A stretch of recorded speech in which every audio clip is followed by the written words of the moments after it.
Welcome, ladies and gentlemen. Today is July the 3rd, the day before Independence Day, and in the United States here anyway. And tonight, of course, we have Tanaath and Sunfire along with Drake. Happy 4th, everybody. Happy 4th to all you Americans. Happy 4th. Oh, come on now. Well, happy couple of days after Canada Day to the... Yeah, we had ours a few days ago. Well, that's right. I'm hoping that we got something to celebrate. I see what's going on in Egypt. That'd be really a great 4th of July if somebody did that around here. No kidding. Yep. Then there would be some drunks out there. People in America need to watch what these other countries are taking their countries back, and we should be doing the same. Yep. Okay. Well, Drake, do you want to give an introduction here? I will forewarn all of you that we have in excess of 20 pages of questions already. Oh, so there was a couple floating around out there. I was curious about that. There's a few floating out there. Okay. Well, people don't understand the applications, implications, and impacts of some of the information that's given. This is not, a lot of this is not extraordinarily detailed for a variety of reasons. Some of it is sensitive information and cannot be shared or answered. And yet, the introduction has been needing to be made for ages. Now, people have noticed, I'm sure, that more people are waking up in terms of being aware of freedom efforts within our country, let alone others. You have it on the news right now as to what Egypt said. The people of Egypt said, no, we want it this way. And there you go. Now, the same sort of thing is available in each and every last country on this planet. Number 2, and this is the real big one, it's up to the people. When the voice gets loud enough and it gets big enough and the numbers grow and people say, no, this ain't right, we need to do it like this, you get heard. Now, what people don't understand is something they should definitely note. A peaceful transition just took place.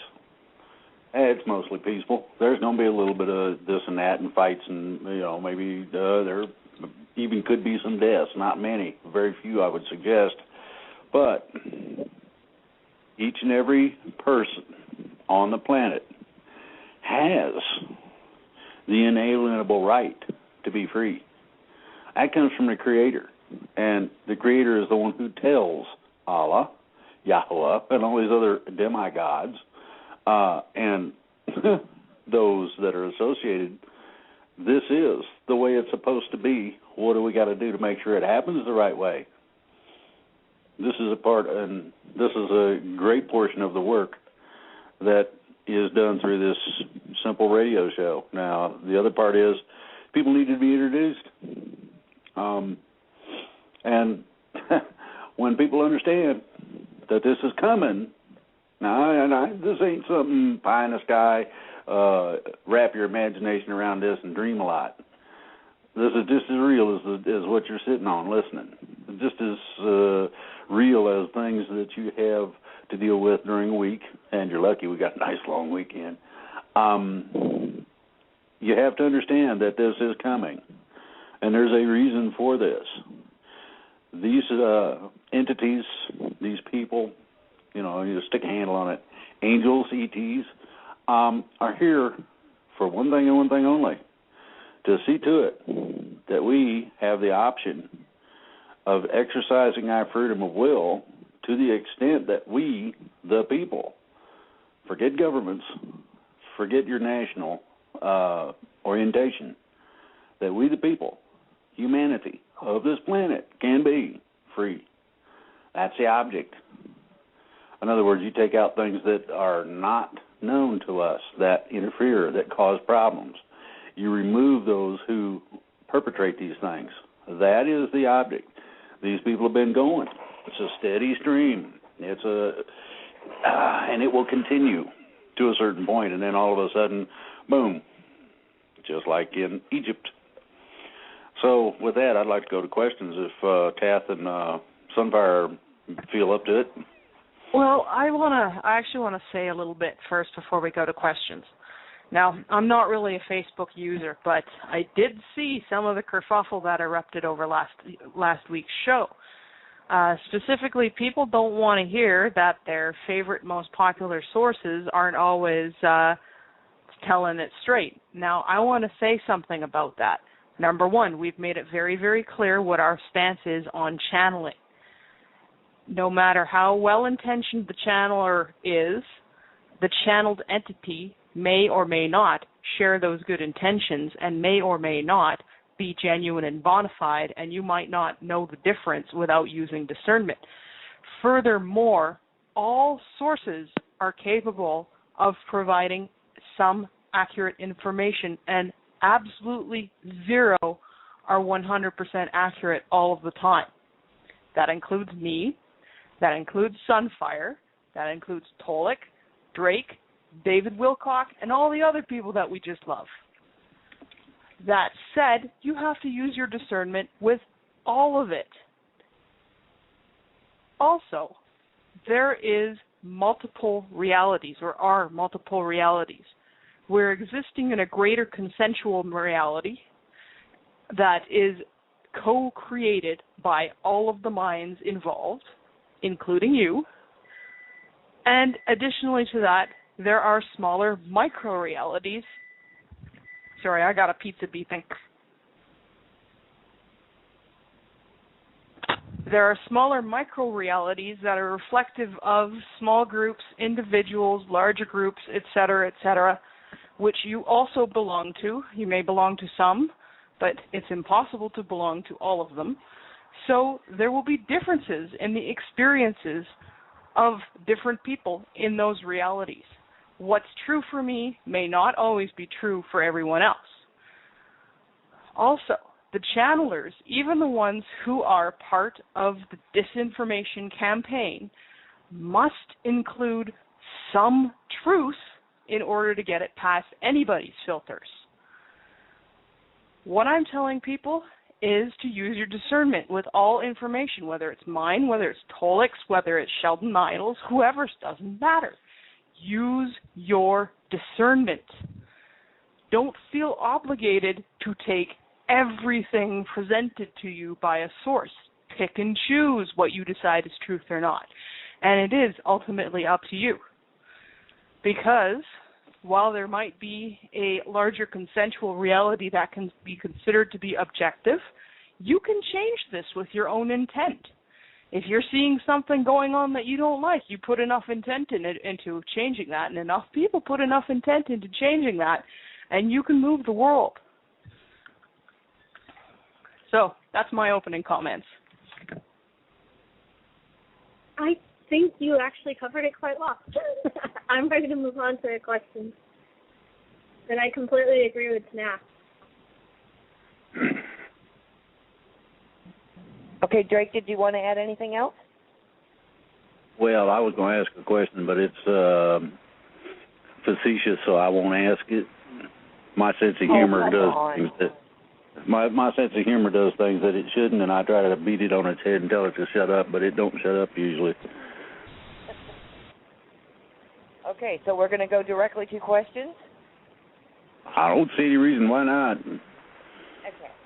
Well, the first couple questions aren't necessarily, they're more political than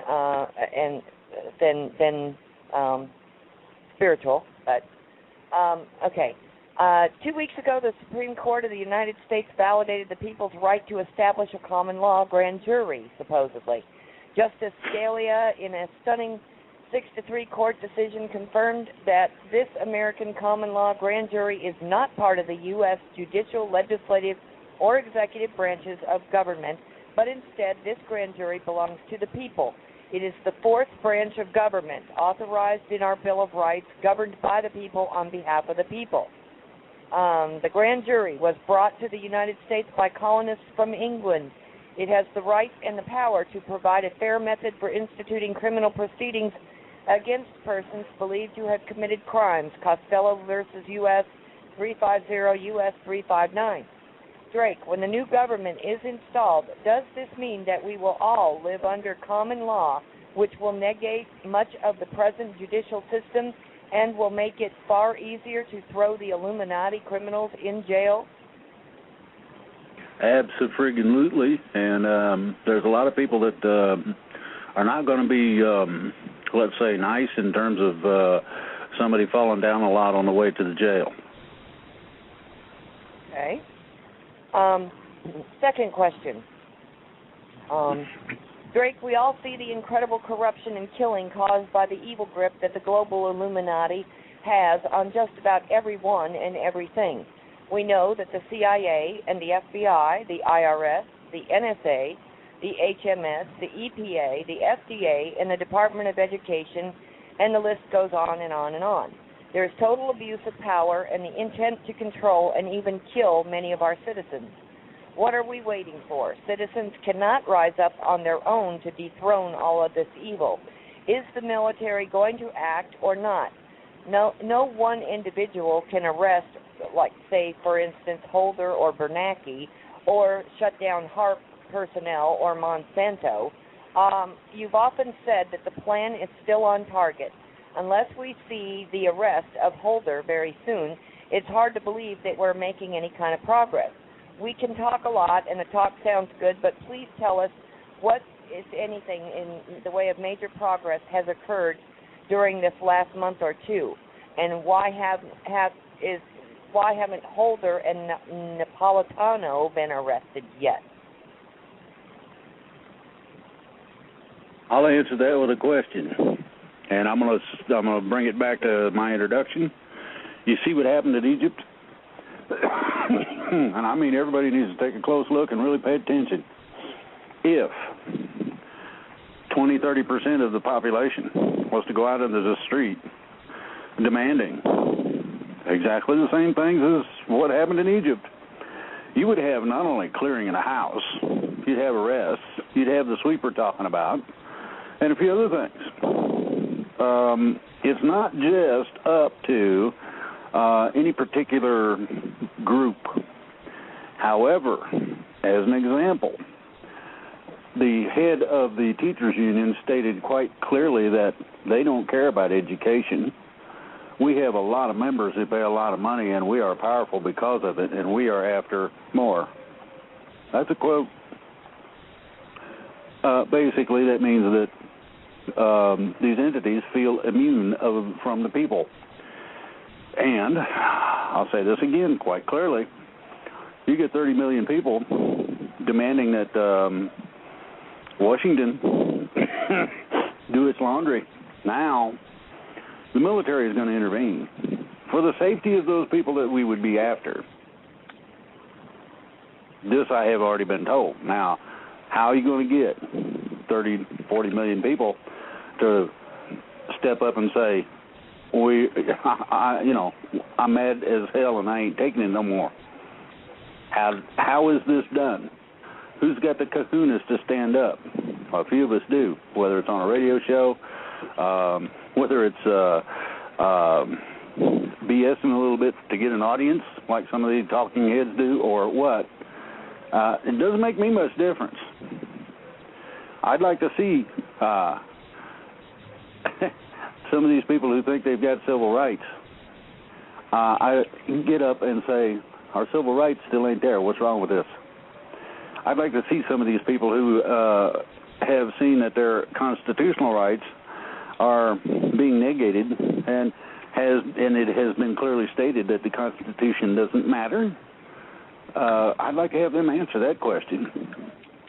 So, when we're ready, if anybody wants to do this, I'll promote it on the website.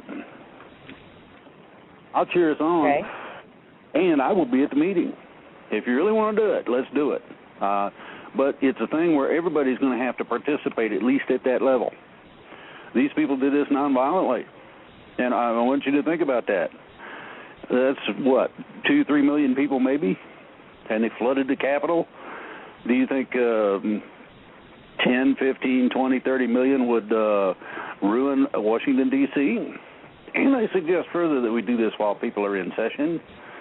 Now, make sure everybody's, at home. If you want your voice heard, you got to have a voice. I try, do the best I can to provide what it takes to get there. Some of the grease politically, economically, and physically. As an example, I intimated several weeks ago that the Vatican Bank was getting ready to have some serious problems. They're now taking officials out of there and putting them in jail. Now, this little podunk radio show didn't do that. There are people over around the Vatican who also disagree with the corruption. And they couldn't seem to get something to happen the way they wanted it to happen. And then there was a little investigation. And then we had some people that realized that the writing was on the wall. And it was time to change the subject just a little bit in some ways, but also attend to the problems. The Vatican's been immune forever. So now that they're not finding their immunity keeping them safe, how about we start applying this to governments everywhere, specifically here in the States? And that's my supposition. Okay? Okay. All right. This is for any one of you. Is there wormholes in our sky? In the sky, not so much. In space, yes. Wormholes are one of those things that you don't want to stick too close to a large gravity well like the sun or our planet. Okay. What people are seeing in the sky might likely be portals or something different, but not necessarily a wormhole. There's a lot of different ways to get from point A to point B. Yeah, totally. Generally, exactly. Okay. Excuse me, we've got so many pages. If I copy a question, I've got to scroll back and forth some 24 pages. Oh, goodness. Okay, yeah. Okay, all right. Let's see, 1 minute here. Get back up to the questions of where we're at. Okay.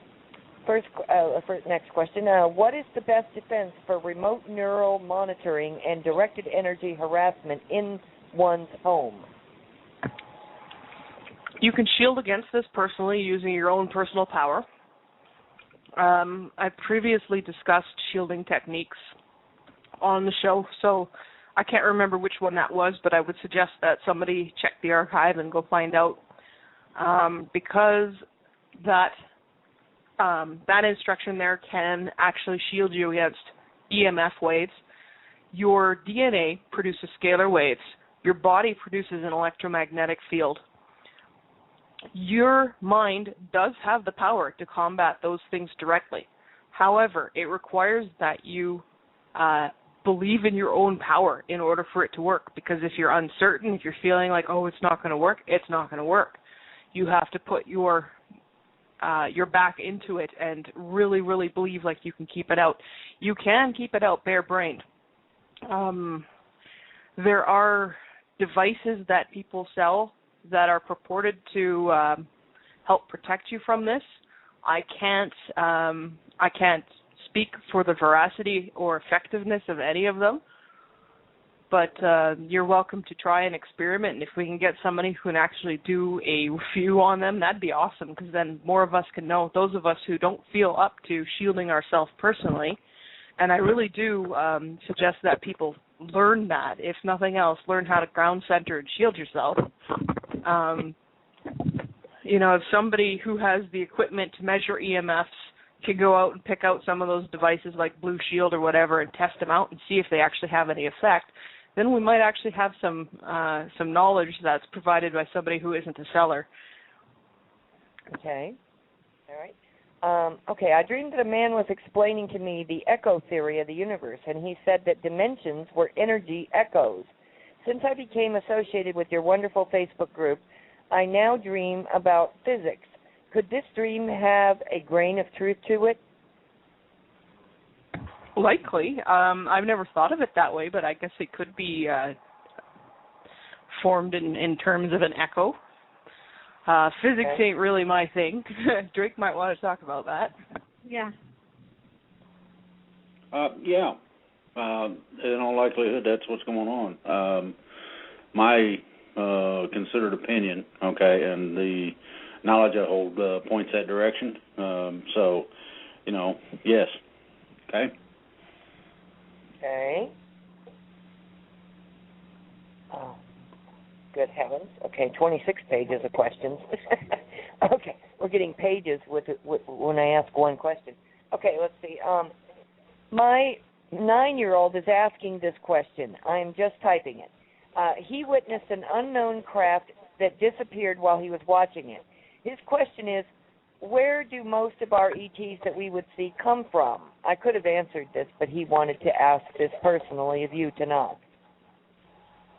Well, quite frankly, they come from all over the place. There's some who come from within the solar system. Venus is inhabited, for instance, so is Jupiter and Saturn. There's some who come from neighboring stars. All of the neighboring stars are inhabited. We may not be able to see their planets because a lot of them are using holographic shields to keep prying eyes away. Because we are in a state of war out there, we've been in a state of war for a long time, so it's pretty routine to have a holographic shield up around a star system and planets to hide what's going on inside them. So, yeah, there's people from all over the place. Some of them are coming from different realms, spiritual realms or other places like that don't really correspond with dimensions. Some are coming from different dimensions within this solar or this galaxy or even other galaxies. Some are even coming from other universes. So it really runs the gamut out there. Space is a huge place. There's a lot of people out there. It's impossible to know all of them. Gotcha. Okay. Let's see. I had contact experiences as a child, which were somewhat repressed until I had more recently as an adult. In my struggle to understand what was happening, I asked who my contacts were. I also asked for no talking in my head at first, since I feared this, because I have a family member who suffers from mental illness. Through a variety of means, both visual and technological, and through another person, I found out that my contacts are Arcturian. Before this, I had never heard of them before. I have since come to believe I may be an incarnate Arcturian. I have to say the love and joy I feel from them is more intense than I have ever known. Could any of you tell us a little bit more about the Arcturians? The Arcturians, there's a couple of inhabited planets in the Arcturus star system. One is inhabited by humanoids who tend to be tall. And when I say tall, I mean they run about 8 to 12 feet. They tend to be very, very slender and thinly built, almost ethereal looking, with large heads. They're very nice people, very friendly, very loving and caring. They're good with things like the weather, and they're good with things like the crust and things like that. We really love the Arcturians. One other thing they said, Tanaath, was when I finally get to meet them, what protocols would I observe? I can hardly wait to fix it. Hey, Sunfire, do you know that one? Well, one thing I know is just in general protocols to meeting any positive ET is to, of course, not stick your hand out.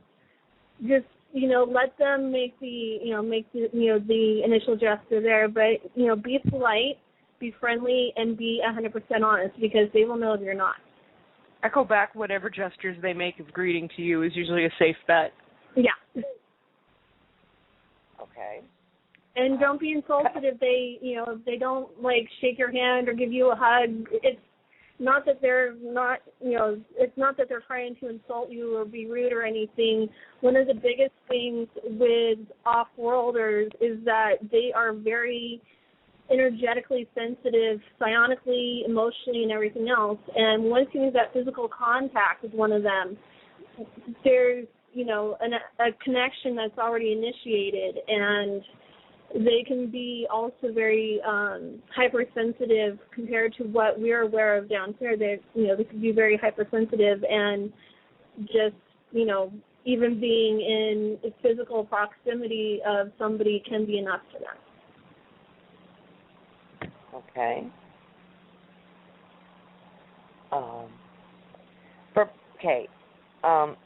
For about a year now, I have been seeing what I can only describe as white sparkles in the air around me. I'm most aware of it when I'm walking down a dirt road, but I've seen it other places too. This morning, my friend called to say that she also saw them while she was sitting on a wooden deck. We came to the conclusion that they were either higher dimensional energies or aluminum from the chemtrails. I think they are more obvious when the sun is out, but I'm not sure of that since the sun is always out in Arizona. Do you know what it may be that I was seeing? Without seeing it myself, no. It could be either of those things mentioned, or it could be something else. It could be that the people who wrote the question in are visual sensitives and able to see rising energies. Again, without seeing it for myself, I really couldn't say. Right.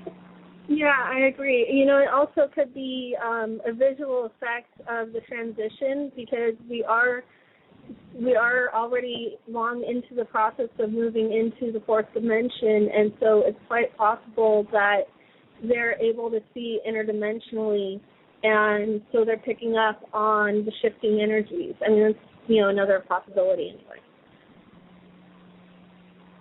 Okay. Last night I asked telepathically if any of our cosmic friends could give me a sign that they are up there. Sure enough, a craft appeared out of nowhere in the clear night sky and proceeded to travel in a straight line and then quickly disappear. This craft looked much like a tadpole from where I was looking, and its jet streams, for lack of a better word, looked like it's a tail. Is this our friends possibly saying hello to me? If you were asking for positives and you got a flyby, likely it's positive.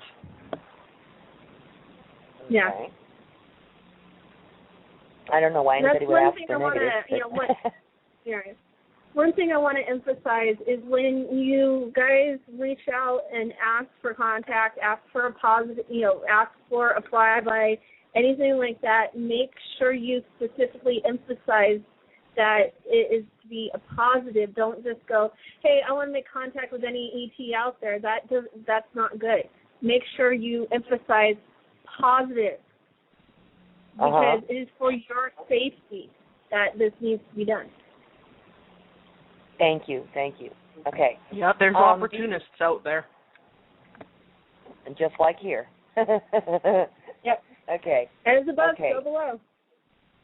Yeah. Do you know a living spiritual teacher by the name of Supreme Master Ching Hai, Hai? Her disciples claim that she is a very ancient Buddhist Steva called Kuan Yin, or Goddess of Mercy.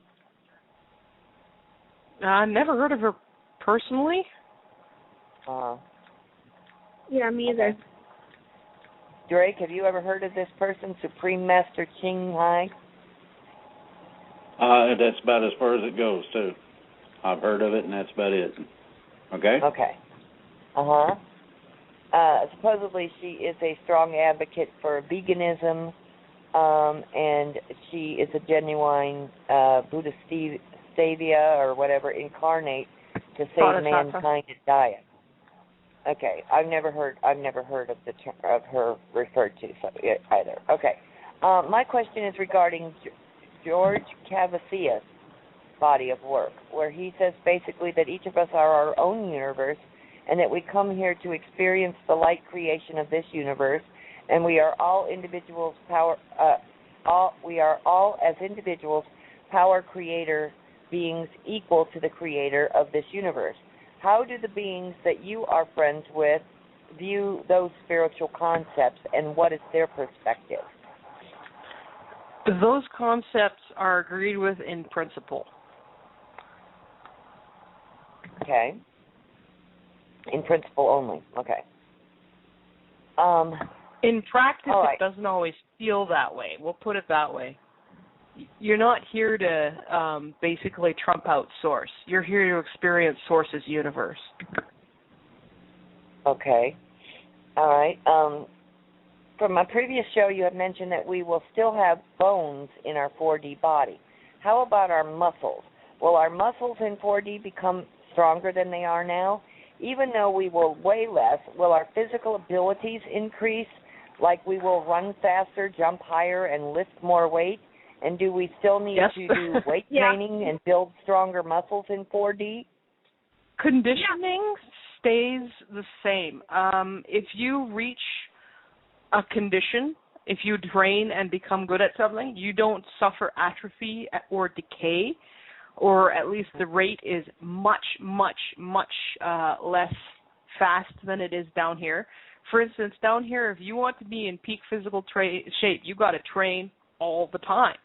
Up there, once you master it, you don't have to keep training, although people usually keep training in order to learn new techniques and new skills, not necessarily just maintain the old ones. They do it for fun. A lot of people find training to be fun. Your body will hold its condition indefinitely unless you suffer from an injury or something else that changes that, in which case you might have to rehabilitate after that. But in general, you don't have the same sort of atrophy that you experience down here on Earth. Like, I'm talking guys running around for thousands of years here. Okay. There is muscle, there is bone, there is blood, things like that. It's similar in structure, but made up of different forms of matter, which is why it's quite a bit lighter than it is down here. It is also quite a bit stronger because it goes from being third density dense matter to fourth density light matter, crystalline light matter. And, people are able to run a lot faster, be a lot stronger. Tausetians, for instance, are roughly 3 to 5 times stronger than your average Earth human. Perceived pound for pound, I should say, not pound for pound, because they weigh quite a bit less because they're fifth dimensional. You'll also need less sleep, which means that in an average 24-hour period, most people need about 2 hours of shut-eye. Think of all that time that you could do whatever you want with. Lots of fun. Okay. And yes, brains work quicker. People tend to be, I won't say smarter, but the brain has a lot greater capacity for faster learning and understanding concepts more easily. Okay. All right. Next question. Please name three different economic models that are used by some of the positive fourth density ETs, and please explain those basic principles. Well, that's hard for me to do because I'm not an economist. Actually, it's there. I don't think there is 3, 4, and I don't know. I mean, as far as the concept of economic models, there really aren't.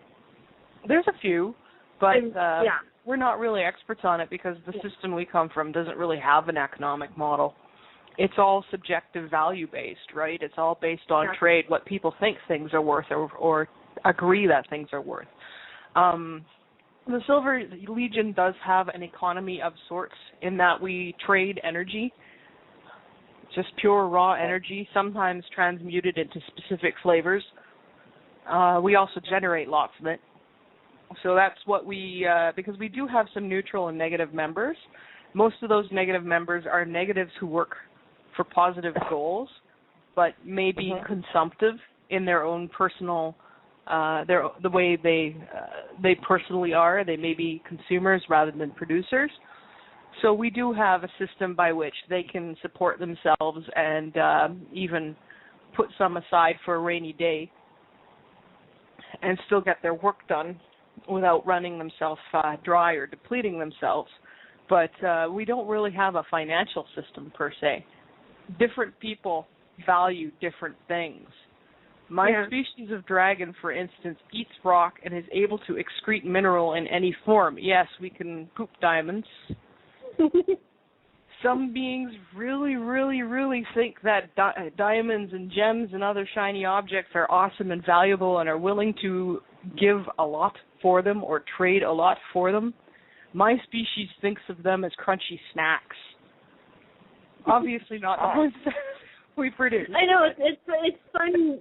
It's fun feeding you and your brother and your mate and your other brother as many crystals from the Tau study system as we can dig up. Yeah, there's something of a game that goes on these days out there, which sort of comes along the line of, will she eat it? And the answer is usually yes. Aha. Although I remember you said you didn't quite like the taste of the one type of the red crystals that are used for replicators. I didn't. My brother did.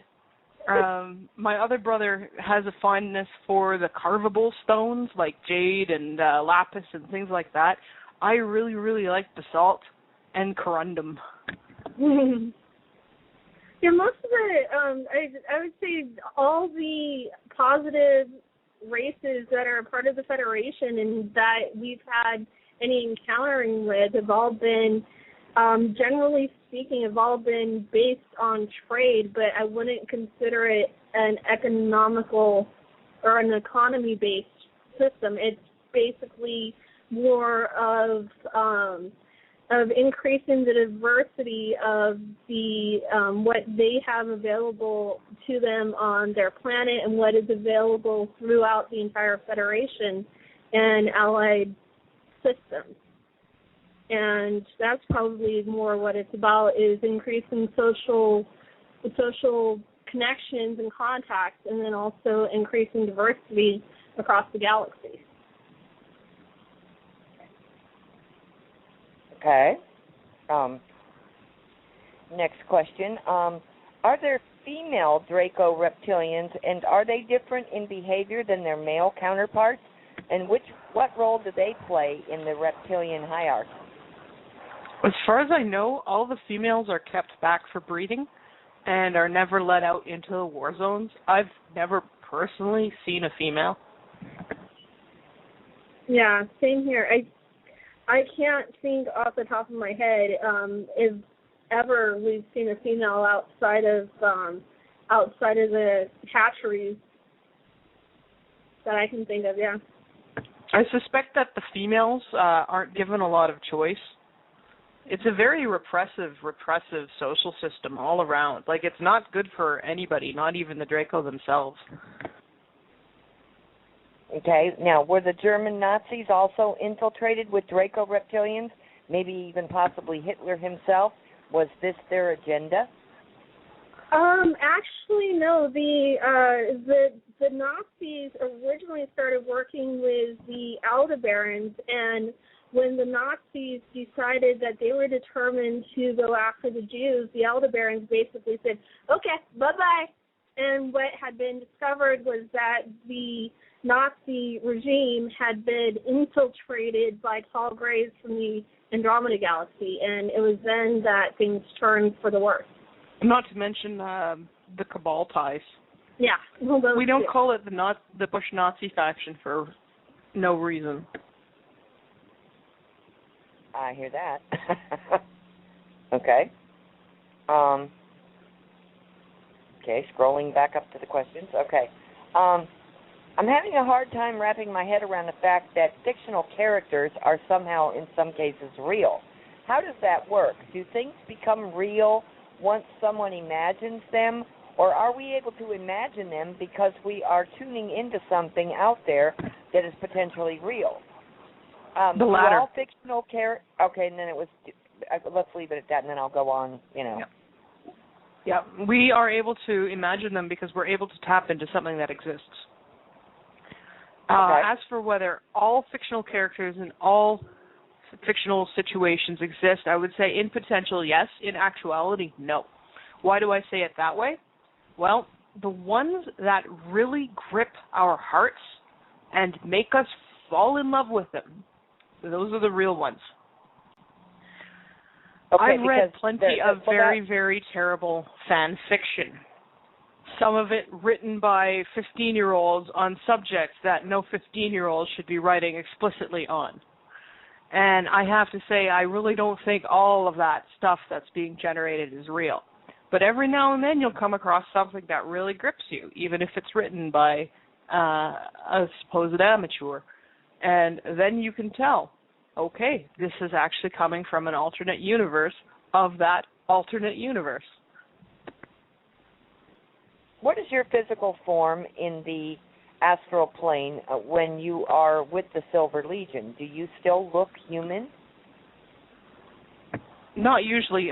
Sunfire does because she's Tausetian. If I take one of the forms that I've worn in previous lives, then as a human, then yes, I do look human. Usually I run around either in what I call my half-dragon form, which is humanoid with human features, but I keep my wings and my tail and my long ears and things like that and my horns, because dragons really don't like giving up things like wings and tails and horns. We're kind of attached to them. When I'm not in that form, I'm usually in my dragon form, which I usually shrink myself to about 30 feet long because it's a lot easier to go through doors. Uh-huh. Yeah, at least when you're not on a Procyon ship. Yeah, I can be a little bigger there. It's kind of nice, but doors and rooms and not really designed for large dragons. So I shrink myself to be comfortable and not take up too much space. Okay.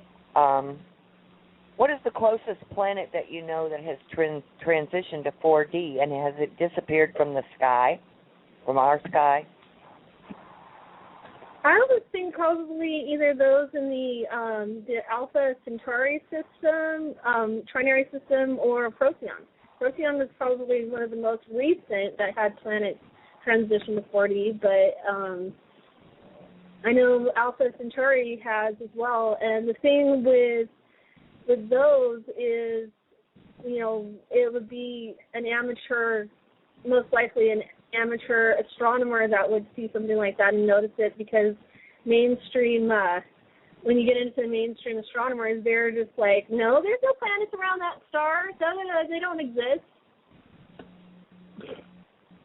Like, okay whatever.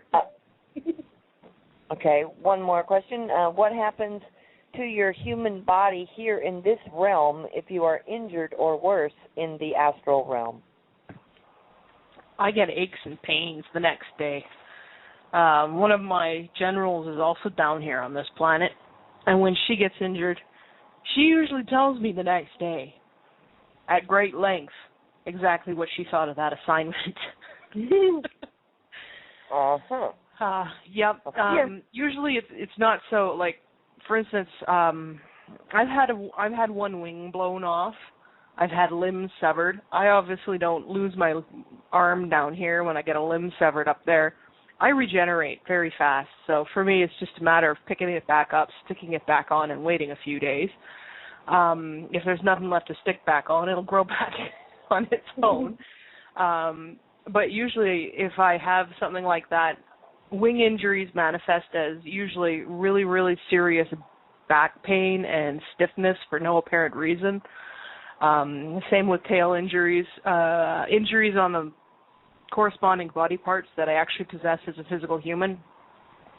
Those will usually, again, feel like muscular pains that have no explanation. For instance, I may not have been running any marathons or anything, but maybe my legs really feel like they fell off when I woke up in the morning. That kind of thing.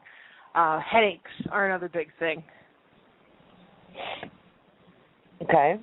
I know, as far as my experiences, I don't go into the astral realm. I only run around dimensionally speaking. But I know in my experiences that, yeah, the same thing. I'll wake up with a bruise, a scratch, a sore spot, and I'll wonder, okay, what happened? How did I end up with a bruise on my side like that? And then usually if I can't remember it, I'll be focusing so hard on it that it'll somehow ping upstairs with my higher self, and I'll hear either one of my crewmates or something. They'll start laughing, and I'm like, okay, what are you laughing about? And then they'll proceed to kindly remind me, usually with exaggerations or sometimes just straightforward, depending on the situation, what exactly happened and why I ended up with a bruise like that. And oh.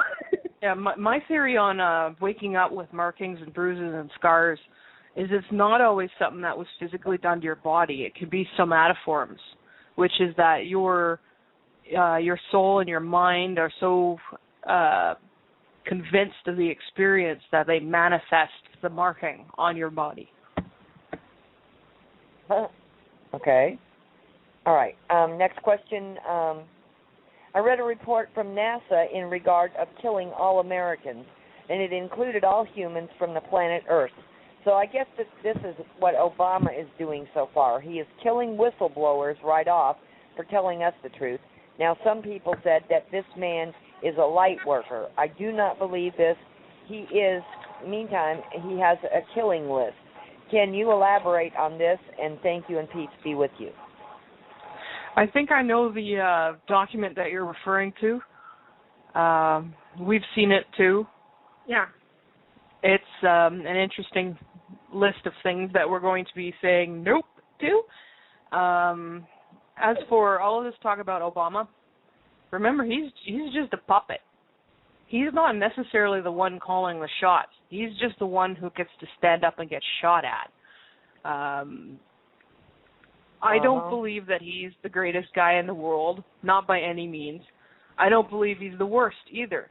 I believe that he is a puppet and victimized somewhat. I'm not saying he's clean of any guilt by any means, but he doesn't have a lot of choice, and he's not the one making the decisions. It's other people who are doing that. So I refuse to get mad at a clone. Yeah. Yeah. Okay. Clones are clones are clones are clones are clones. Okay. Can a fourth-dimensional being touch a three-dimensional being directly under conditions where both could be close to one another? And if so, what would that feel like for a third-dimensional being? Let's say both the third and fourth are being good to each other. Well, for me, I can feel kind of like ghost sensation or pressure that isn't quite there, or warmth that isn't quite there, for instance, when I get a hug or other forms of friendly contact.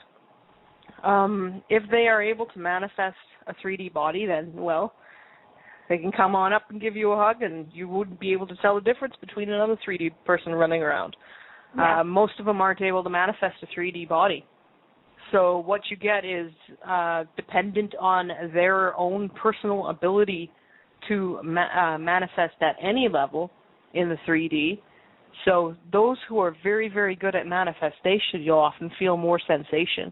With me, with some of the ones who are novices at manifesting in the 3D, all I get is the awareness that they're trying to give me a hug or something, and the emotional feeling that comes with it, but not necessarily the pressure or the sense. I think it's been, in my experience, very similar to what Tanaath has said, but also with me personally, it depends on the individual. Like, there's my brother, for example, or a couple of my crewmates that I'm extremely, extremely, extremely close to, including one that I've known practically all of my existence. And when he comes down, and it's interesting because I can literally feel sense the outline of his body, or if he puts a hand on me, or if he puts his arm around my shoulders to give me a hug, I feel the pressure of his arm, and I can literally feel the outline of it. And there's others that I have less of what you would consider, I guess, a resonance with, and I may feel like an energy sensation, but that's,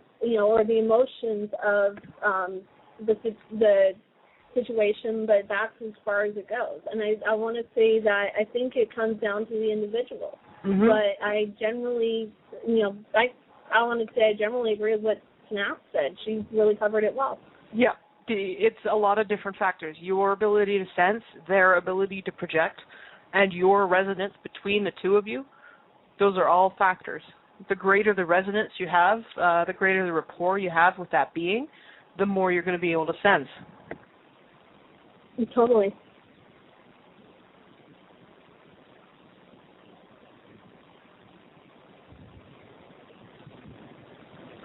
I'm sorry. I was muted. Stepping on the mute button. Okay. All right. Next question is regarding weaponry and other models of self-defense that are from the suppressed technology. Can you give an idea about how it will be distributed?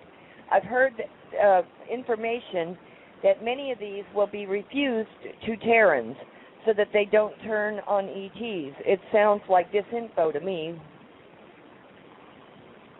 I think the first thing that's going to be released before any of the ETs start handing over technology is the suppressed technology that is already here in existence and already been patented and already been designed. And that will be developed. And with guidance, the Terran population will learn how to start developing their own technology.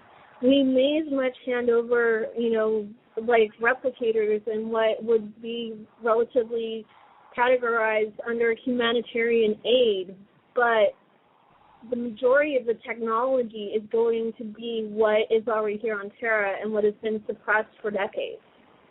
Yeah.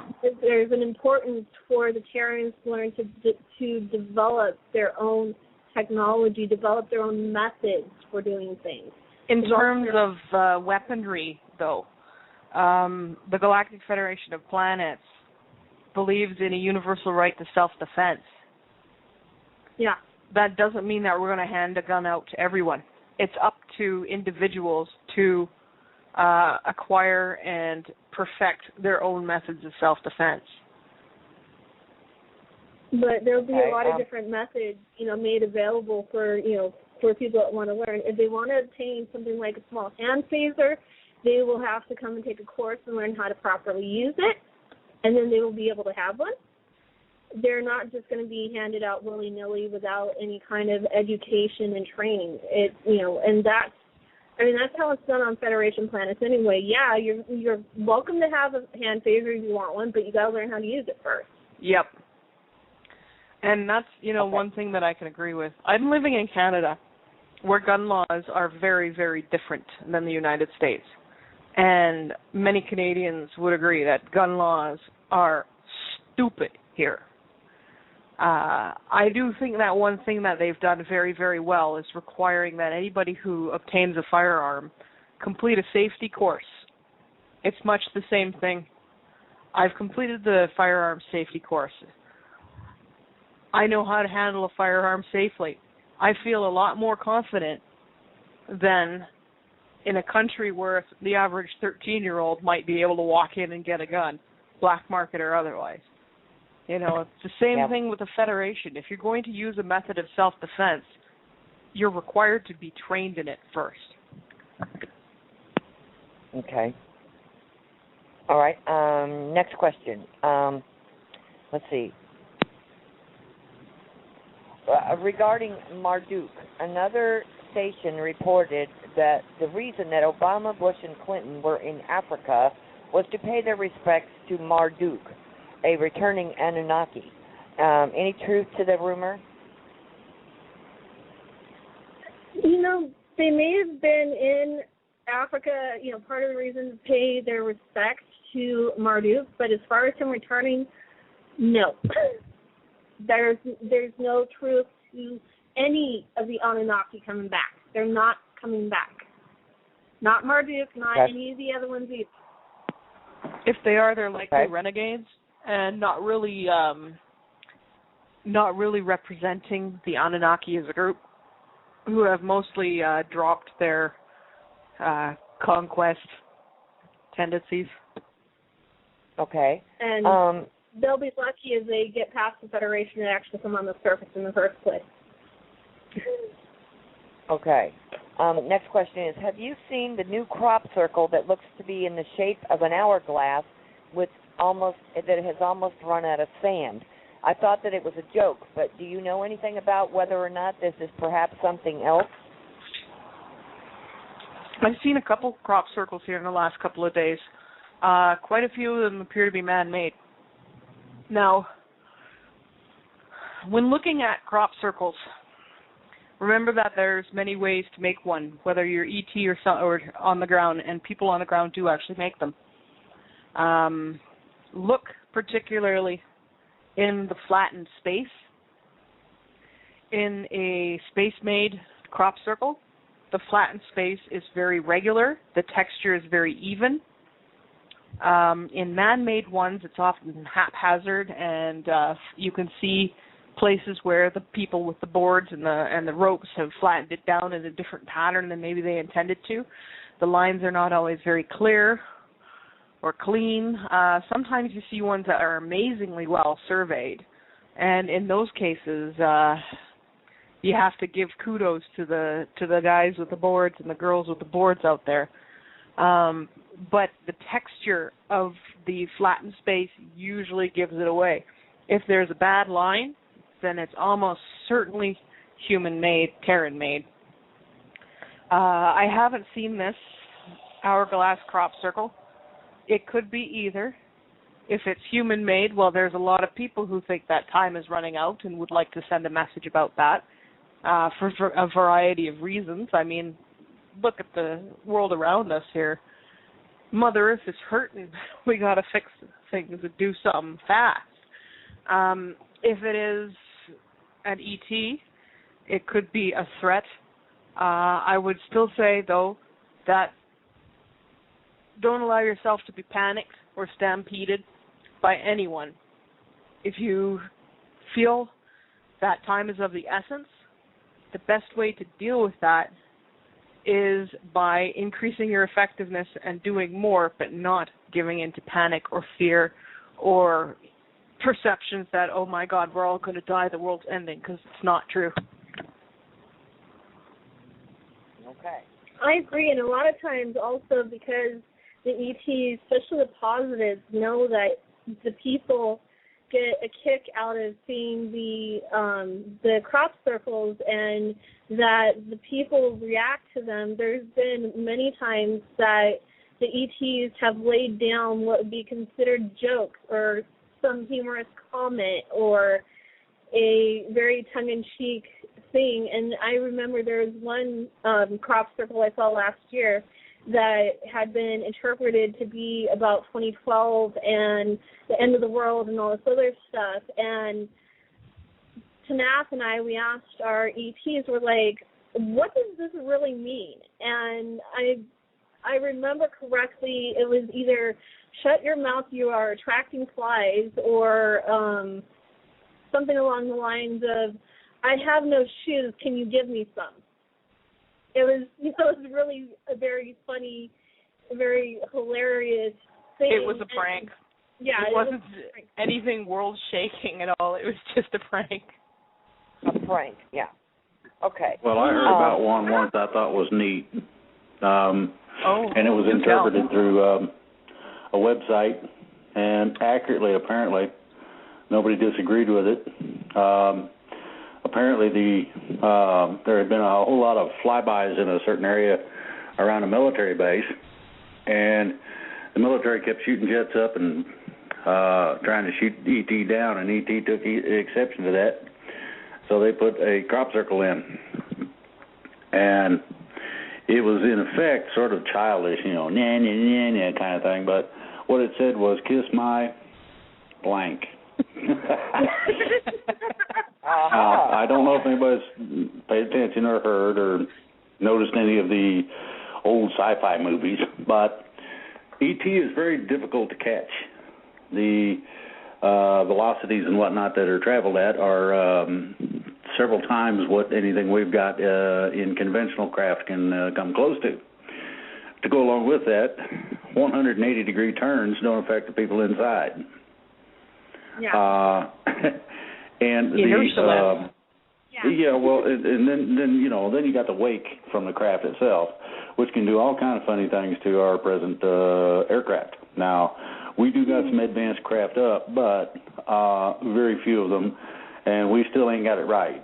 A lot of the times they catch on fire. The total electrical systems fail. We've had automatic ejection systems in some of them that somebody kind of didn't know was there. And when you don't push the red button until it's, we're supposed to be up there, and then we twist the red button, and that can be hard on a person's day. So, just some of this stuff I think is comical. Kiss my, in a crop circle. I love it. I remember another one that said when our Chalcedian friends were really bored this one day, and I mean it was a rare instance. I want to say a rare instance where they were literally bored and didn't have a lot to do, and so they were asking us for suggestions on crop circles. Well, my brother was busy giving the military some hell over something that he took exception to. Some of the suggestions that came out and they actually applied were pull lever, receive bacon. We come in pieces, please bring Allen wrench. And I just remember that it was like they were hilarious, and then to see them come up in the crop circle, various crop circle websites and watch, from various forums and stuff, the interpretations of them. It was a lot of entertainment, not only for us, but for them as well. Oh, yeah. It's funny to see your request show up on the crop circle connection a couple days later. Okay. One more quick question, and then we're a little bit late taking our break at the top of the hour.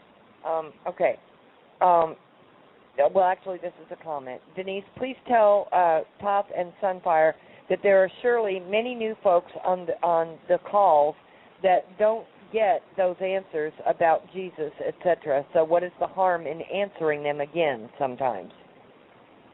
Well, it gets a little tiresome after a while. Well, not only that, I want to say, considering, today we started out with 24 pages of questions. And if we end up answering the same questions, regardless of whether they're about a religious figure or transition to 4D or a crop circle interpretation or whatever, the more times we spend answering the same questions over and over again, it takes away from other people's questions that are just as important as everybody else's. And they, and that's something that, I wanted to say is that I'd rather, spend the time answering the new questions than to, go back and answer listening to the archives. Yeah, the archives exist for a reason. Mhm. Right. And to be fair to everybody, that's the thing that is very important to me, is to be as fair as possible to everybody and to try and answer as many new questions as possible. Boy, well, we've made it through almost 4 pages of 25 pages of questions. Okay. Let's get right back to it here. Got to just get to the starting point again. Okay. Question. Tom Bearden puts a value of between 10 to the 89th and 10 to the 112 Joule per cubic centimeter, or is it inch? What is the actual density of the source field, and is it in truth infinite? Also, is there an underlying structure upon which it rests? Structure I can't answer there, but as far as I understand, the source field is infinite. Okay. Do you have any comments on that, Drake? I think I hear Drake muttering in the background there. Drake? He may be talking to somebody else. Okay. Also, let's see. Is there? Oh, there's his phones talking to one another. Also, is there an underlying? Okay, an underlying structure. Okay, you said you couldn't answer that. Now, looking at the way replicators plus the power of manifestation take place in fourth density and up, they take energy from the source field and create a physical reality based on the power of someone's thought from projection. Now, replicators do the same in a sense, though based, I believe, on a holographic template. Can you expand on the process and how thought can manifest matter from the source field? And are the manifestations based on pre-existing archetypes in order to become concrete realities? Again, can you expand, please? Not really, because I'm not really an expert in the technical details of how replicators work. My brother, who's a replicator tech, could probably talk about that. When it comes to manifesting things via thought, anyone can learn how to do this. Some will be better at it than others. Some may not care to and may prefer to let replicators do it all themselves.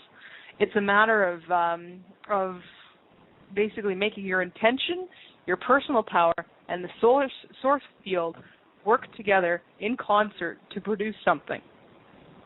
Mhm. Okay. All right. Drake, are you with us? Yeah, I just got phones going dead and whatnot already. Oh, boy. Okay. Well, I'm chasing them back and forth between the chargers. Oh, okay. Okay. All right. Just wanted to double-check you made it back after the break.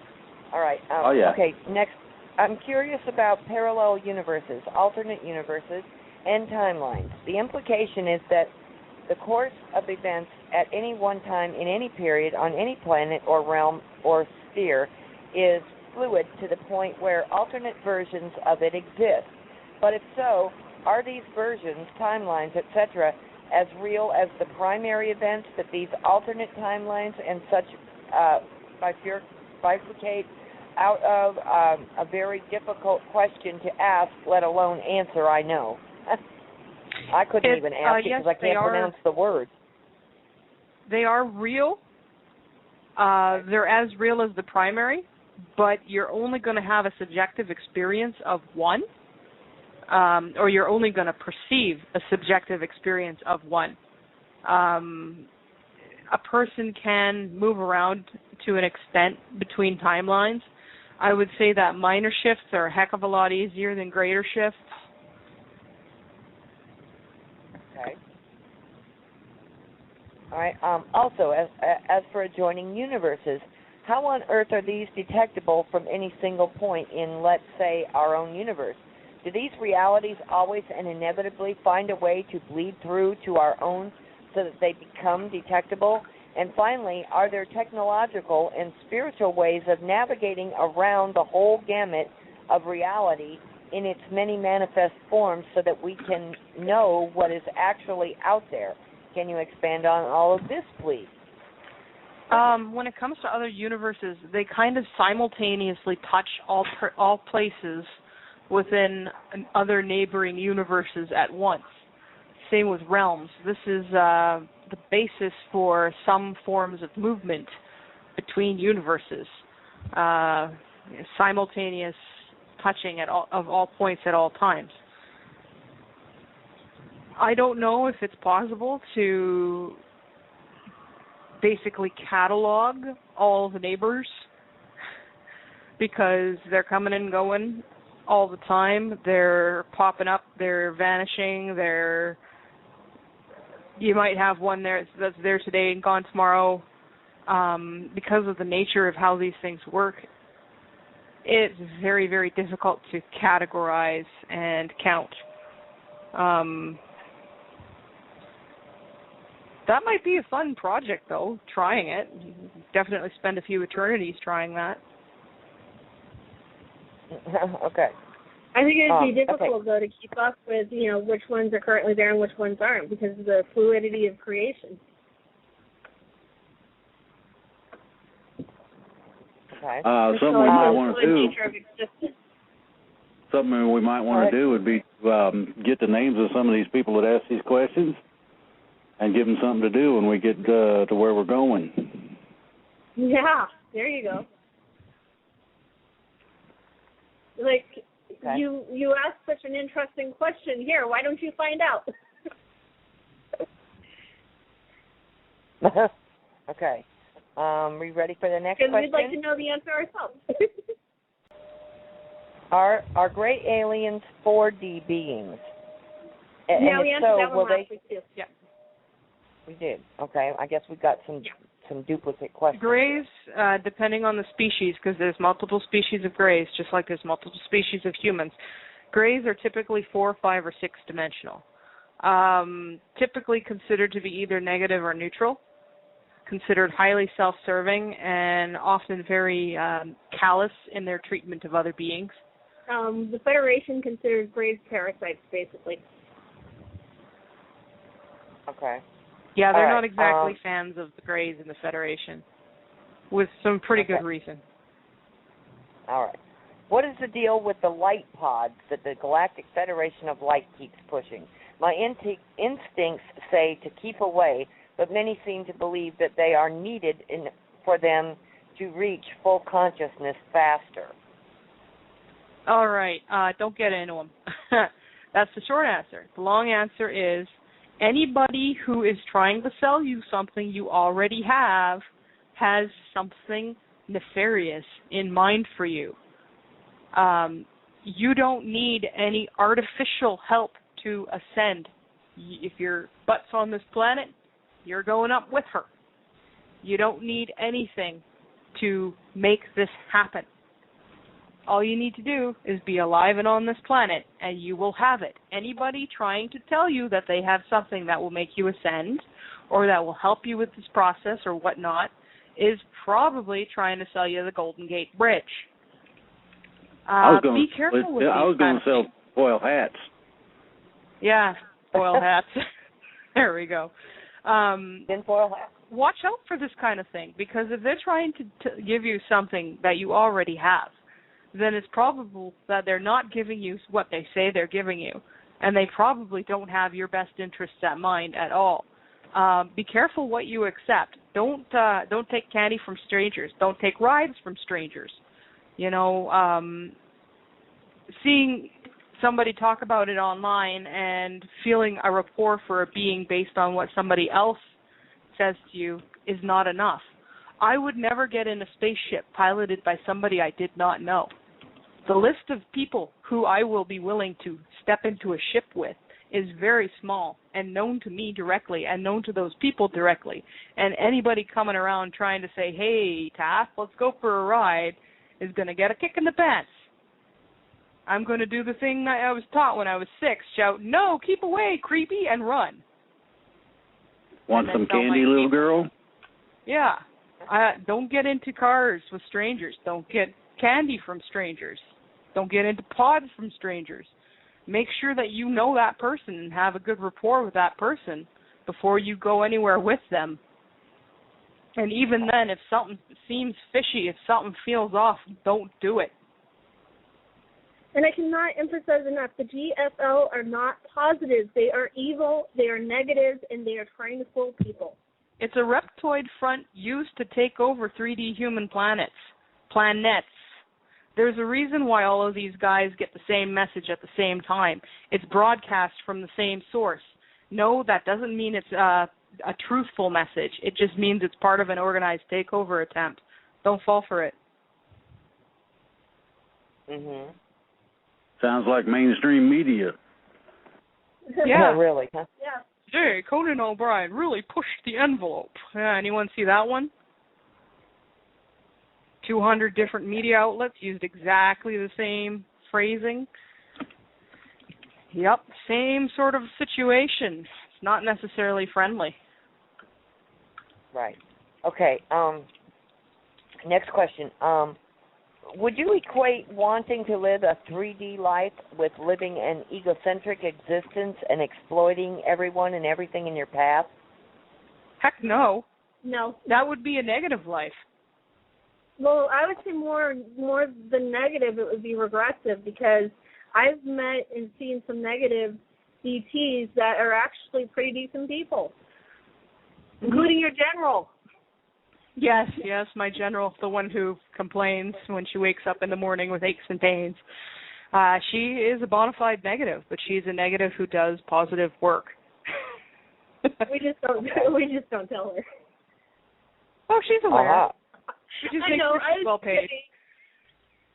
I know the fleet commander of the specific division that I work with, or part of anyway, in the Federation. He has some negatives that are really close friends of his, and we call them the rat people because they look like the Night Sider from the Andromeda Ascendant Gene Roddenberry series. And yeah, they're negatives, but they're actually pretty decent people. Yeah, if you understand what motivates them and what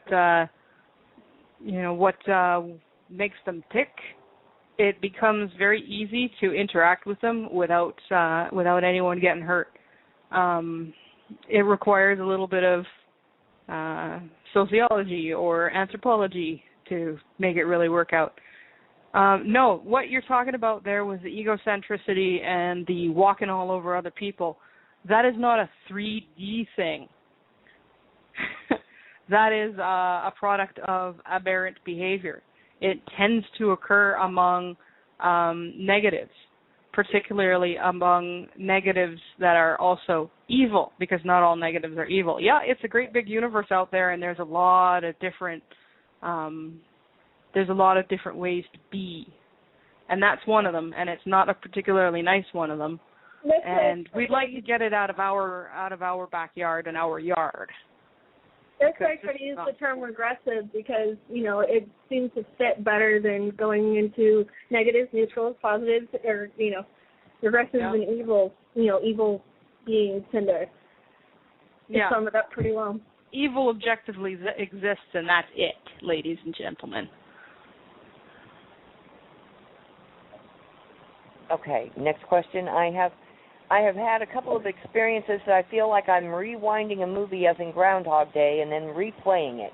I just watched a UFO blink really brightly, fly off, and disappear.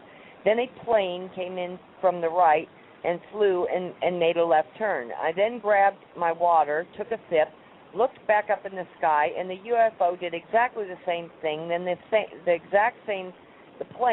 same exact plane on the right did the exact same thing. Is this like hitting reply or jumping timelines? What in the heck is this?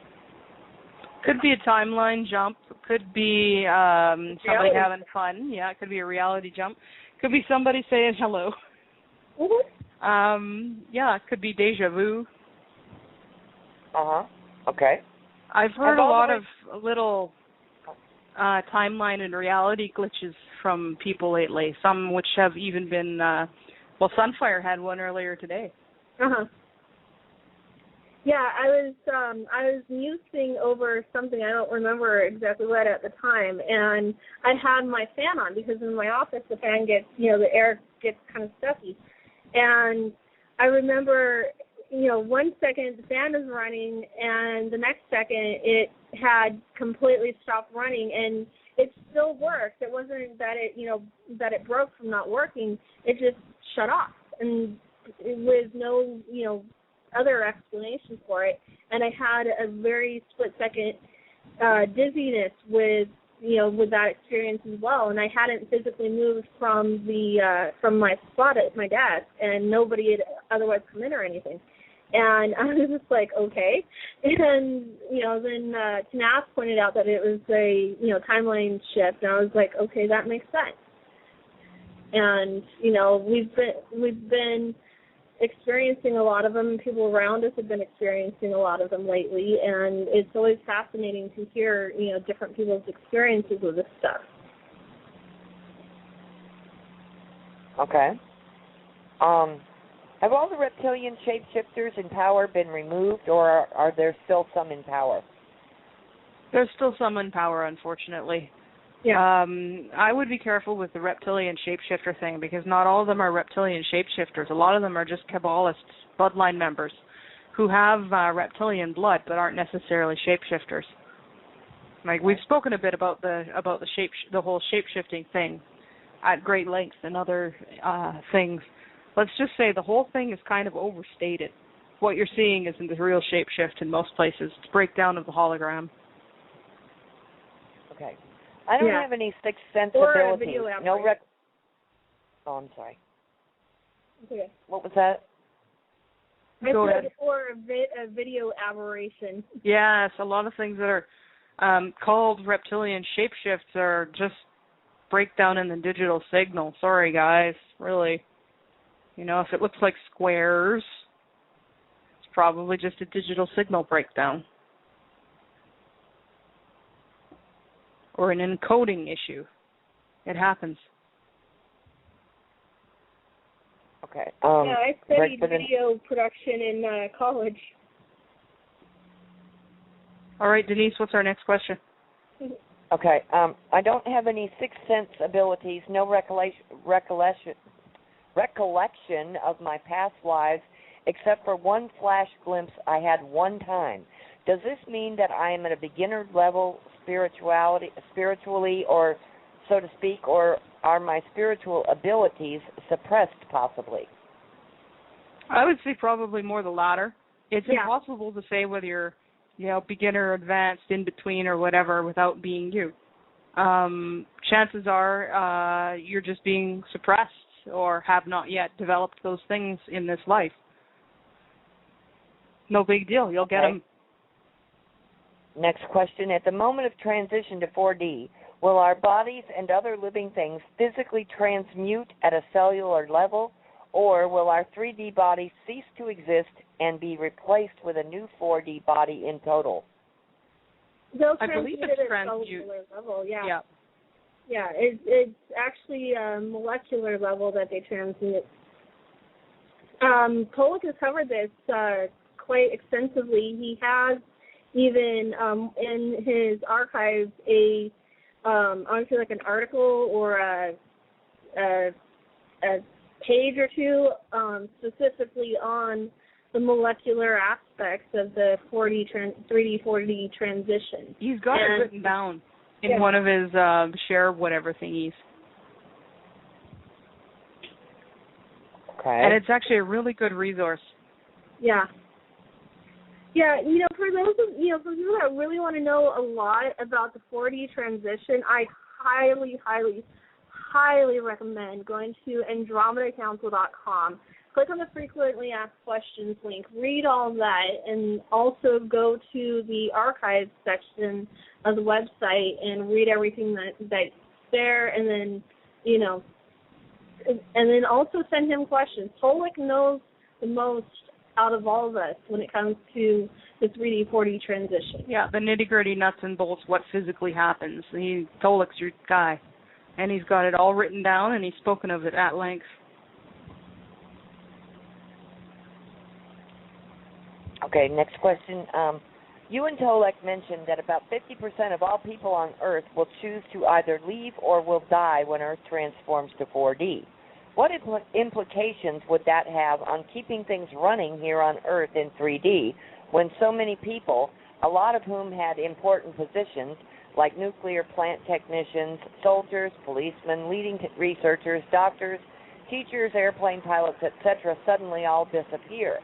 What would that do to the demographics of the countries, since 50% worldwide could mean, for example, that 75% of the population of the U.S. would vanish, while only 25% of the population remains in China or something? How do galactics see this unfolding? This is one of the reasons why we want to be able to land, and why the Andromeda Council has wanted to come and make visits and talks on this, to explain to people so that there will be no nasty surprises, and so that critical infrastructure will still be maintained. We'd like to get rid of all the nuke plants by then, because it's not exactly good for Mother Earth to have those things kicking around. Plus, we know what will happen if we don't get them removed by the transition when their containment breaks down. Yeah, it's a good idea to get rid of those things as soon as possible. Because it not only affects this planet, but it affects every planet that comes behind it. Yeah, anything that passes through that spot is going to have a nasty day, so we want to get rid of that before it happens. When it comes to things like the transition, the ones who are deciding not to ascend, and once again, I reiterate, it is a decision, it is a choice. They're not just going to vanish. That is one assumption that I don't understand where it comes from, but it definitely doesn't come from Tolek, at least not as far as I understand Tolek's material. They're actually going to choose to leave and be able to physically walk off the planet and go somewhere else to another virgin 3D planet where they don't have to give up the 3D life. You know, not everybody wants to be fourth dimensional. I know for those of us who really, really can't wait, it seems hard to believe that somebody wouldn't want to, but not everybody wants to. And not they have the right to stay. Yeah. There's some souls that just aren't ready to move on to 4D and still have lessons they have to learn, want to learn that are three-dimensional lessons. Nor is it going to be 3D expressed in the way 3D is currently expressed in our society. All of this horrible stuff won't be in existence in that 3D. So there's people among us who would enjoy this 3D experience a lot more if it wasn't for all the crap that the Cabal and the Reptoids and the Greys and the other nasties that bump in the night have done to this planet and to us. For those people, it is entirely fair that they get an opportunity to have that 3D paradise planet. Yeah, I agree. But this one's going to 4D, babes. This one's going to 4D. And when it transitions to 4D, which I've seen, like a lot, there will not be a 3D Earth left. It is transitioning to 4D. And the planet is transitioning to 4D, not the entire galaxy, not the entire solar system, not the entire universe. The planet. Planet. Okay. All right, next question. My mom passed away in the year 2000, and about 3 years after she passed, I saw her, once in a dream with my dad and once by herself. I could see the silhouette of her, the only way I can describe it. She looked like a shimmering outline, like when you see heat dancing at a distance in the summertime, like a mirage, I would guess. But I have not seen her since.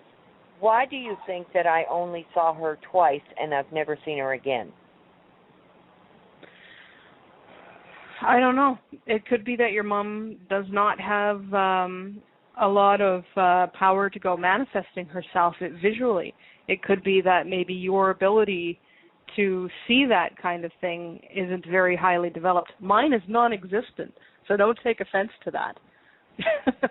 I sometimes see things that look like heat shimmers, and that's about it. And I can occasionally see current going through things as a kind of a grayish shimmer around objects. But honestly, I can't see worth diddly squat. It depends on a lot of things. It depends on your mom's ability. It depends on your ability. It depends on maybe your mom had something specific she wanted to share with you at that point. Maybe just that she was still around. I was going to say that it also has a lot to do with the environmental conditions of the location at the time, and not only specifically here on Terra, but in the local solar system and, and within the general vicinity of the ethereal realm, which is, where the spirits, go aside from the astral. There's a lot that plays into a spirit's ability to manifest. Sunfire was a ghost hunter. She knows. Also, there's been, a lot of increase in EM fields and, the magnetic field of the planet shifting currently like it is. That, affects manifestation of spirit. Human resonance is changing. That affects manifestation. Yeah, that has a lot to do with it, too. Okay, next question. How do you suppose that Tolek and the Galactic Federation types he talks to were able to give and maintain on several occasions such a specific date as January of 2014 for the transition to 4D? As far as you know, is there some sort of cosmic event that is scheduled to happen then that would justify their confidence? Like, for example, Earth entering a galactic area of high-frequency energy that would trigger also this uplifting to 4D? Well, the upliftment, transition to 4D is a cosmic event in and of itself. I really can't answer that because I don't know how it is they came to that conclusion. Yeah, me either. It was only the Andromeda Council that came to that conclusion, not the Galactic Federation hasn't set a specific date on it. But they're pretty confident, and we hope they're right. Yeah. We know it's going to happen, we just don't know when. Right. Okay. You mentioned that many bees have already ascended.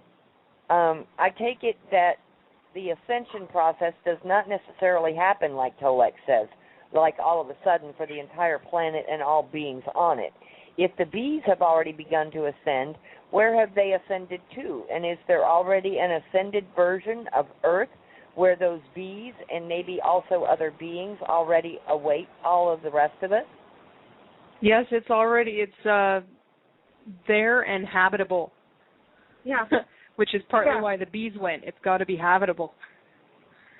When the crossover happens and everything changes, it helps that there has already been some forerunners that have gone and prepared the way, so to speak.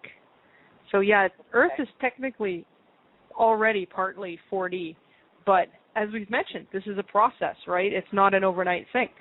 But what people think of as the transition is the point at which our bodies become 4D instead of 3D, and it actually occurs somewhere towards the midway of the transition. And at that point, everything that is currently 3D will become 4D. But there are 3D things that are already becoming 4D on this planet, including portions of the planet herself. Yeah, this is why you see a lot of sinkholes and stuff opening up. It's because the planet itself is starting to change on a molecular level itself. Yep. Earth changes. Okay. The increase in earthquakes, the increased volcanic activity, it's all part of the transition. It's all normal. I'm sorry, I don't mean to keep interrupting you. I don't know if there's something going on with a delay or something that I'm talking over you. I apologize. So we apologize too. Maybe it's my brain's working slow tonight or something. I don't know. Okay. Next question is, I know that you don't like talking about when things will start to hit mainstream media, but if you, and this is to each of you individually, including you, Drake, but if you were to simply trust your gut, what percentage of certainty would each of you place on having the government reset and disclosure happen this year? I would hope so. I want to say because of the very nature of time itself that it's impossible to put a time frame on much of anything. And I stand by that answer. Even when it comes to my gut instinct. My gut instinct doesn't really tell me what time it is, so sorry. Yeah. Drake? Yeah. Well, just to have fun with it all, which reset you talking about? The government reset. Well, hold on. We got three of them, primarily. Governmental, financial, and our transition. The time period will slowly narrow to more definitive over time. In other words, as the probabilities begin to point in a more specific direction, that'll give you a better space of time, so to speak. And by space of time, right now, it stands somewhere between, say, generalization of fall and spring of next year, fall of this year, spring of next, in terms of the transition. Then you've got the financial reset, which is right at the edge. It is ready to pop any second. Then you have the fun and games part of all of the resistances involved in terms of anything that can be done to negate any of the transitions or changes coming up. Then you have the problem, as I talked about at the beginning of the show. You see what happened in Egypt. Well, we could do the same thing if enough people decided they wanted to be free and decided to voice that. So pick a transition, and which is more liable to happen when? You're liable to start drinking if you go thinking on that too much. Okay. Next question. What will happen when we all go to 4D with all the richies who have amassed incredible wealth, certainly not without bypassing ethics, while the great majority of people on Earth were kept as slaves? Will they continue to drive their many luxury vehicles and live in the lap of luxury in their luxury homes, which they obtained by drawing the life's energy of numerous other people who worked for them, while the rest of us will continue to barely afford and have a decent car or home? Highly unlikely. Yeah, the Federation has every intention in the world of assisting those like Neil Keenan and his people with more evenly and fairly redistributing the wealth. And before anyone panics, this is not socialism. This is not communism. This is communalism. There's an L in there. And it makes a big, big difference. It goes down to making sure that everybody has a fair shot at everything, that everybody's needs are met, so that they can then choose what else they want to do or what they want to add to life. It's creativity promoting, not creativity squelching. And, yeah, it's highly unlikely that anybody's going to be cruising around in Ferraris and whatnot. For one thing, that Ferrari might not work after the transition. So, they might have a highly expensive piece of decorative junk. Yeah. Okay. Oh, I hope my classic cars that I have still work. Describe to us what will happen to you, for example, if you die now in 3D. What are the stages that you go through when you die? Do all people go through the same stages, or are these different, longer or shorter for some people? And what role does awareness play in this? And also, what happens when you die in 4D? Is there such a thing as an angel of death? There's a lot of things going around claiming to be angels of death that may or may not fit the bill. I personally don't believe in any such thing, and if something comes and tries to present itself to me as such, I usually kill it and then say, ha-ha, who's the angel of death now? Because usually anything trying to present itself to me as an angel of death ain't. As for the death experience, that's one of these things that it's kind of hard to do and remember. In 4D, yes, you can die. The death experience is experienced as going back to source at that point. And people will remember having died and remember having their life and remember going to source, even if they don't necessarily remember the full details of it, because once you come out of source, you tend to forget all of that and get busy living. Death is boring. That's why we get out of it as soon as we can, or as soon as we feel up to it. As for the death experience on this planet, remember for the past 26,000 years or so, the death experience on this planet has been tampered with. A 3D death is supposed to be exactly like any other kind of death, 4D, 5D, whatever. You go to source, you think about it, you come back. In this case, what we have is we have higher dimensional beings that came down here in some cases to go experience life on Earth, and were tricked into it, and they would normally have just simply resumed their lives afterwards, but because of the soul trap, simply got reincarnated over and over again. We also have natural human beings who never really got a chance to experience what it was supposed to be like, because they were born in the soul trap and they died in the soul trap, and they spent their entire existence thus far in the soul trap. We also have beings that after dying in a higher dimension decided to incarnate down here and again got trapped in the soul trap. So talking about the death experience at this point in the 3D is not really helpful, because what held prior to this was artificial, and we've already removed that crud, so you don't need to worry about it anymore. I think, in a lot of cases, the death experience is very individualized, depending on a multitude of different situations, influences, experiences, etc. So there's no cookie-cutter answer for it, that I can... Indeed.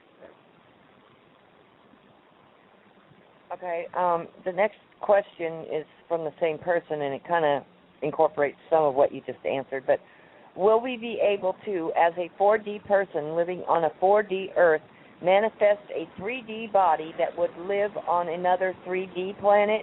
If so, what would happen to our 4D body that is here on Earth?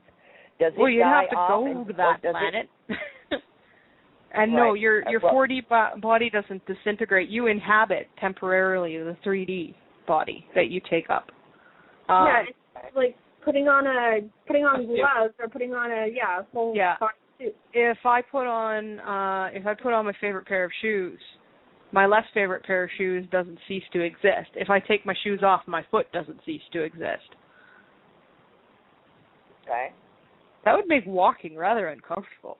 Yeah, really. I would say so. Huh? Yes, you could visit other 3D planets. You would have to travel to them and manifest or have used through technological means manifest a 3D body to interface with them.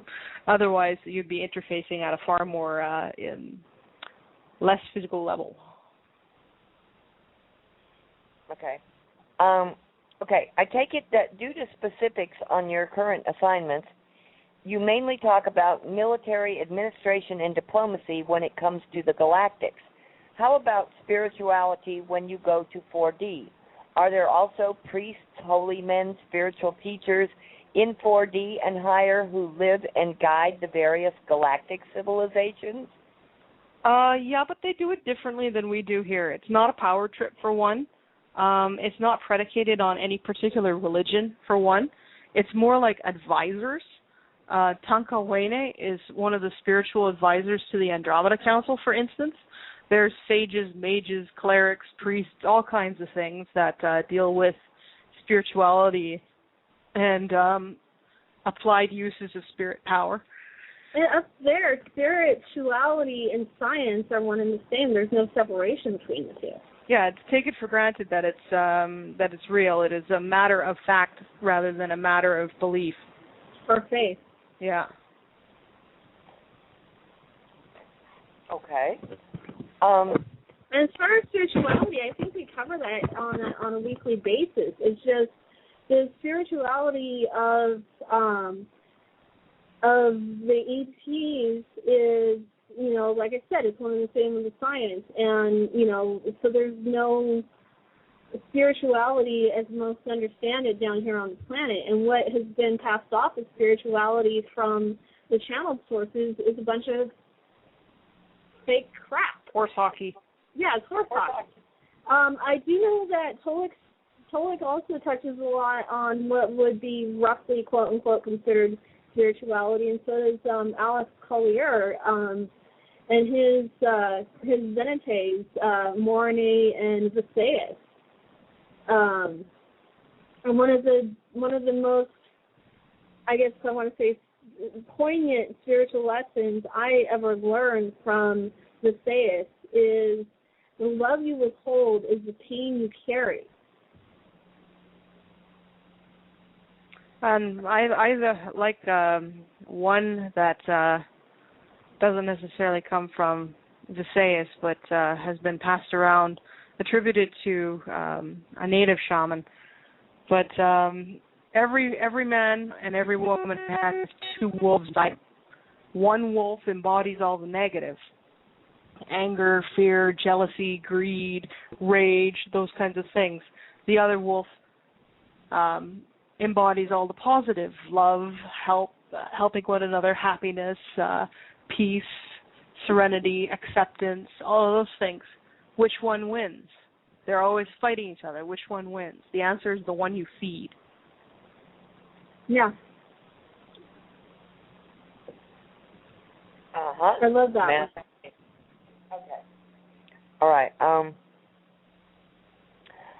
People in 3D are currently practicing various spiritual techniques in order to ascend to the higher dimensions, like the Tibetan monks who managed to transform into rainbow bodies.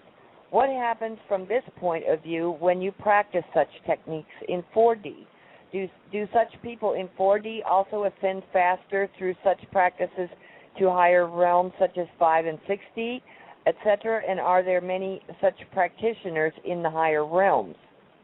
Yeah, there are those who do that, and there are those who, for whatever reason, choose to make their existence's point trying to get out of existence as quickly as possible. I mean, it works for some. Getting out of it down here is one thing, because for a long time that was the only way to escape the soul trap, and it's very difficult to do it that way, but it can be done. It's impossible to escape the soul trap without doing at least some self-work. However, we've done away with the soul traps, so that's no longer an issue. Yes, you can use those techniques to ascend faster. It's also just as easy to wait until you pass on in the higher dimensional lives and then get born in a higher dimensional body, even higher dimensional than that. You don't need to take a pass on existence to ascend. And being higher dimensional doesn't mean being better or having more fun or having, a more positive experience. I know a being that he started out around 3600D, went all the way up to 3800D, spent some time around 3800D, then worked all the way up to 5000D, and then came back down when this universe was created to 12D as a primordial being, and is now hanging around, generally speaking, somewhere between 5D, 12D, and all the way up to what? I think like way above that. I don't know exactly, but he hangs around a lot in 5D. He prefers it there. It's not a race. It's not a competition. There are advantages and disadvantages to all levels of existence, and some people will prefer certain levels for whatever reason. It's very much a personal preference thing. Okay. Definitely not a contest or a holier-than-thou proposition. Okay. Yeah. Next. Okay. Let's see. Were the Billy Meyer contacts real or hoax? Some were real. Most were hoax. Okay. Will people leaving for the new pristine world be given healing that can correct genetic damages and manipulation so that they are able to live for thousands of years instead of 100 years? And will people going to the new dimension retain hormones? You retain biological processes similar to hormones in the next dimension. Like, everything works as it should. Let's put it that way.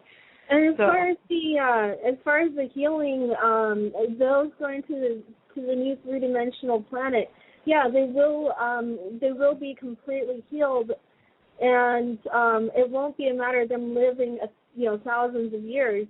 Most in 3D live about 1,000, 1,500 years. It's when you get into 40 and higher that you start living between 10,000 years to 25 to 30,000 years in 5D, and and on up from there. And I mean, there's the exception with what are considered immortal beings, but then you get into that whole instance where everybody's spirit is immortal. It's just crazy. Okay. All right. It's about time for another quick break if y'all are ready. We're at the top of the second hour. Would you like to just continue, or do you need a break? I'm good. I'm all right. Drake? Okay. Did we lose Drake? Oh, there he is. Okay. You we'll rang? continue on for a little bit. We'll continue on for a little bit then. All right. Because we're on page 7 of 27. The people that just I don't think, Denise, we could afford to give up our Wednesday shows. We just have too many questions. Well, yeah, we weren't planning on having you give them up. We were going to try and rotate back and forth, and cover, other subjects on the other Wednesday, but, I don't think we can afford that. All those people. Yeah, I don't know. We'll have to play it by ear. There just aren't enough hours or days in a week. But anyway, the people that decide to go to a 3D planet, will that be kind of like Adam and Eve planet, or one that is developed as we are here? That is already as developed as we are here. In fact, it won't be as developed as here. I think there will be a certain amount of basic tech that will be familiar to the people using it by the time they get there. It will be in harmony with nature. Tech and nature do not have to be something that clashes. They can coexist. So you might not have necessarily an iPod and an iPhone or an Android or a Lamborghini, but you'll have the ability to live a fairly high standard of life using what will be understood to be quite modern tech, more modern than you're used to now, in fact, and stuff. In fact, some of it will look like it comes right out of science fiction. Emissionless, fast transportation, housing that doesn't need to destroy the environment, methods of feeding yourself that don't need to destroy the environment and the ecosystem, and so on. Other animals or anything. Yeah. Okay, you won't be rooting around in the bush with a club and flint knife. Okay, good. All right. That is unless you want to do that. Yeah, some people might want to do that. Yeah. Okay, next question is, why did our brothers and sisters from the Federation forsake us for so long and let the reptilians enslave us for thousands of years? Why care now? Oh, because the Alcyon said, hey guys, we got this. We'll take care of this place. As far as why care now, the Federation has been here all along. The way it was set up. Efforts to free the planet and liberate the people for centuries. It's just now the push has come to where various methods, various aspects have made it possible to do it at this level. A lot of it comes back to the fact that when this place was seeded, it was meant to be something of an experiment. And because of that, it was supposed to be hands-off, meaning that it wasn't supposed to have a lot of intervention. Unfortunately, the ones who were supposed to be watching instead turned a blind eye and held the gate open while the reptilians snuck in. So the experiment was gamed from the start. When, certain parts of the Federation have been more involved down here over a longer period of time than others. The Federation as a whole only recently became fully involved once the whole story started to come out and they realized, oh, crud, we got to do something about this because this ain't right. It is one big mess. it was not supposed to be like this. It was not a matter of negligence on the part of the Federation, but a matter of negligence on the part of the beings who were supposed to be safeguarding this. And I would even say negligence on the part of the people who suggested the principle of non-interference, which we now know to have been a reptoid plant. The concept is a reptoid plant in order to get the gatekeepers to turn the other way so that they can take over planets like this one. Now that we know, we're taking corrective actions to fix this, and that includes punishing the ones who held the door open and looked the other way. Yeah. Okay. Will we get a knock on the door and be told that we must leave for a 3D planet because we can't be here when 4D arrives? And how will the people know that the person it should not work that way. Okay. How will we know that the person is not telling them to go on a bus to a concentration camp instead of to a new world of 4D? Well, the option to go to the 3D planet will be a free-willed and fully informed choice. Nobody's going to go around knocking on doors and saying, knock, knock, knock, you must leave now and you're going to a 3D planet, and that's just how it is. Yeah, that's not how it is works. A choice. It's not assigned. It's not like, okay, Bob, you're going to 3D. Mary, you're staying in 4D. Chris, you're going to become 5D. Oh, lucky you. Go on. There you go. It's not like that. It's not some arbitrary decision. Those who will be going to 3D will make that choice and opt out of transition. Those who stay on the planet will automatically go to 4D unless they are a higher dimensional down here in a human body, in which case they'll have the opportunity to go back to whatever their native dimension is. Okay. Are a number of clouds in the sky actually cloaked ships? And what are the black orbs that I've seen 7 of them in the past 5 months? Okay, the black orbs, I don't know because I've never seen them, but yeah, cloud ships do exist. You know, a good telltale sign is a cloud that sticks around when all the other clouds are moving, especially if it doesn't change much, even while all the other clouds are changing shape. Good chat said it's a cloud ship, and yes, certain friends of ours do use cloud ships. Okay. And a lot of them also, I've seen one of the aquatic Federation members, they use holographics to make themselves look like airplanes. The funny thing is, you can tell if you look at it close enough and long enough that it's a holographic plane. Instead of being, a three-dimensional plane. You can tell by looking at it, it's holographic. And so it's kind of amusing because generally speaking, if you're sensitive enough and tuned in enough, you can even sense the positive beings behind the holographic shielding. And sometimes they'll notice you noticing them, and then they'll do something funky so that you know. Yeah. Okay.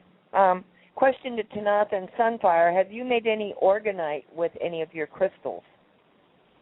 I've never tried making organite.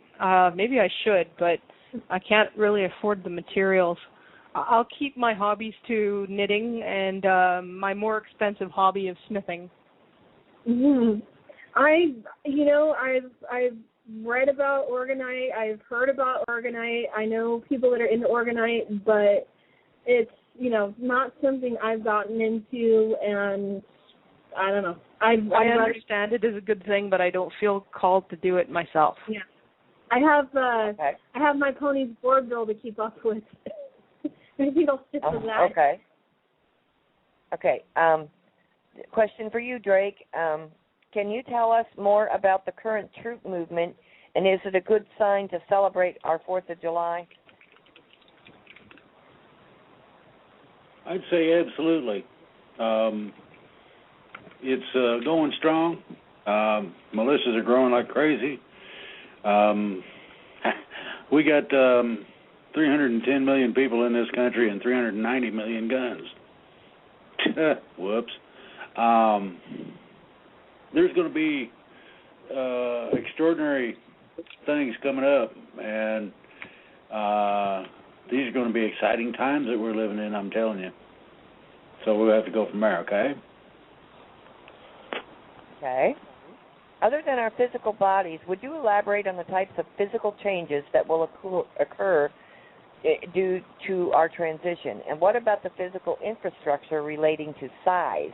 If our bodies are going to be physically a little bit larger, will we have to modify our dwellings, our tools, and other common things such as our transportation for our new stature, or will the change automatically compensate for it? What about structures I'm not too sure if it'll automatically.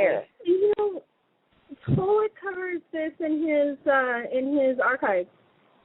Yeah. And the frequently asked questions. I suggest they go to AndromedaCouncil.com, and they'll be able to find their answers there. And before you go, oh my God, all my stuff is going to vanish. For one, it's just stuff, as has been amply proven here in Alberta over the last few weeks. One good flood and it's all gone anyway. For another thing, anything that is that important to you, you're probably putting energy into it, and it's likely to persist. Okay. Pictures were posted on the Universal Voice group supposedly of you, Tanaath. Do you girls have any other worldly pictures that you can share with us? Pictures were posted of me? Supposedly of you. I didn't personally see them. I didn't see it either. Chances are it's probably somebody else who's been incorrectly identified as me. I've seen a couple of individuals that people have claimed were me, and I'm sorry, they're not me. I'd rather not post my real life picture, so to speak, largely because there are people out there with axes to grind, and I don't really want to expose myself or my family to that. Yeah, same here. I mean, considering the energetic uses of photos to affect others, and for my own safety and for that of my family and, you know, those around me, I choose not to put any photographs of myself on the internet. Okay.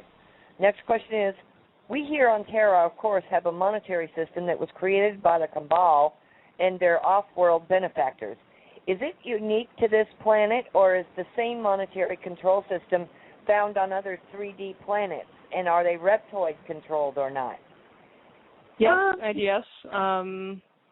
The financial system that we have here is based on a financial system in the Orion constellation. It was out of one of the reptoid planets. I know the human planet, human-occupied planet in the Rigel system has a financial system still that's very similar, and so it's not just limited to 3D planets. There's 40, 5D, 60. A lot of the negative-oriented or negative polarized planets have some sort of financial system. I believe it was wasn't Tanaath the Drow that used gems or something like that? Yeah, Drow use gems as a financial system. They don't use gold, but they do like diamonds and anything that sparkles. Okay. Largely because crystals and gemstones can be used for magic, and Drow are a very magical society, so they don't have much use for gold, and they got a lot of use for crystals and gemstones. Yeah, and there's even some of what would be considered the demon species. They use a lot of gemstones as well. Yeah, and understand that these archetypes of angel and demon are often just a reference to the way the body looks, not necessarily what that society is like or that individual is like. All the same, if you meet somebody who's running around being identified as a demon, it's very much exercise your own caution there. Don't do stupid things. Don't agree to anything you don't understand. Okay. Yeah, not all demons are bad. There are some that are good, and there are some that are neutral. The same with angels. There are some that are good. There are some that are bad, and there's a lot that'll take advantage of you if you're not prepared. So, be careful. Gotcha. Okay, can you tell us more about Adam and Eve's story? And were they real people who are now living around 8,000 years ago? No, the Adam and Eve story is actually a corruption of a far, far older creation story that had nothing to do with this planet and had nothing, it's a garbling, actually, of several different stories. It is a corruption of actual events that happened among demigods or small g gods, conflated with, I guess you could call it, the story of the corruption of Terra by the reptilians. Okay. All right. Next question. For any of the group, I read on Exopolitics that as far as, I'm trying to get a Skype call here, and it keeps blocking my text. Okay, sorry. For any of the group, I read in Exopolitics that as far as ET disclosure, at first we will be limited to contact with only the intelligent humanoids on Mars, so we can adjust to the concepts before being allowed direct contact with other species. Your comments? I'm not sure who set that agenda, but I don't think that's the case. Yeah, it's not the case at all. I'm vaguely familiar with who set that agenda. It's complete BS. We're not going to be limited just to humanoids on Mars. There are no humanoids on Mars. There are no human ETs on Mars currently. Mars has been a bit of a hot potato. Yeah. The races that will be among, I want to say, those that will be part of the first contact are going to be humans or humanoids. And generally what is thought to be going to happen are the ones that are the progenitors, genetically speaking, of, the various, people of the various countries around the world are the ones that are going to be making contact with that specific country because they want to reach out to their kids, their generations, that, their creations. They want to say hello to the grandkids. Yeah, and also it'll be less of a psychological impact as far as we understand, because seeing somebody that looks just like you or very similar to people, to your people, that natural instinct, that natural connection will probably be one of the things that'll make contact a lot easier. Yeah, and keep in mind, those are just the Federation and Andromeda Council plans. Yeah. Other groups have other plans, and yes, there are some whose plan for first contact for humanity is coming down saying, "We are your gods, obey us," followed by the jackbooted reptilians walking through every square in the city across the planet, enslaving us. And if we have a say in it, that is definitely not going to happen. Yeah. And so, it's not going to be just limited to Mars. It's, it'll probably be, on a galactic scale. The limitation will be on a galactic scale. The limitation will be specifically to human and humanoid, off-worlders at first. And then, a slower introduction to other various species like the amphibians, the aquatics, the positive reptilians. Yes, there are positive races of reptilians out there. The angels, the demons, the equinoids, the avianoids, all these other various combinations, because as they say in Star Trek, infinite diversity, infinite combinations. Yeah, and again, that's a generality. There may be individuals who are not humans who are among the first contact groups, too. Yeah. For instance, people like Admiral Mander. He's not a human. He's an elf. Yeah. But he might be making appearances, things like that. All right, next question. I'm sure the elves and the fae will be among them. Mhm. Sorry, Denise? Okay. Next question about Ashtar and Sananda aboard the ship Phoenix. Are they real or fake? They're real, but that doesn't mean that they're really on your side. Ashtar was killed last year. He was evil, and he was insane. And yeah, he was coming to wipe the planet clean. He referred to the planet as his bride, and he wanted her dressed in pristine clothing, and he was coming to wipe the planet clean of all life. So that was put a stop to. He was kind of nuts. Yeah. Like I said, they are real. They were beings that existed, but that doesn't necessarily mean what they tell you is true, and it doesn't necessarily mean they got your best interests in mind. Reptilians are also real. That doesn't mean they're good guys. Right. And as far as the channelings from Sonata, those are from an AI that is, done by, that is part of the reptoids, bad reptoids. And as far as I understand it, Sonata has not existed for quite a while. The real one, anyway. Okay. Next question is directed at Drake, but you girls are welcome to chime in. Will there be a tipping point in which the majority of Americans will finally start a peaceful protest? What would likely be that tipping point trigger, Drake? I see other countries, of course, have their fill and protest, but not here, as in Egypt, of course. That's what I would look at as a tipping point. Look to Egypt. Think about it. Can you muster what it takes to get involved in something like that? If so, let's get her done. Okay?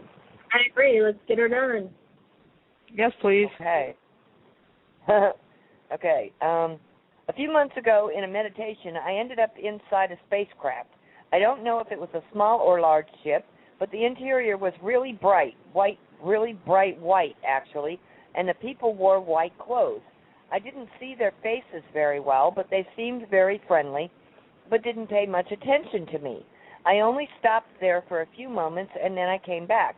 I'm very curious to know who they might have been. Does this description of the ship and its people characterize a certain race, or do all spaceships seem to look like this?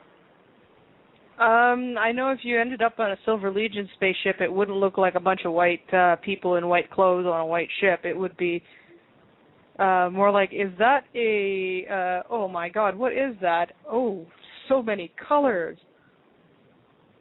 The Silver Legion's very random in that we don't have any uniformity because we're not all coming from one species.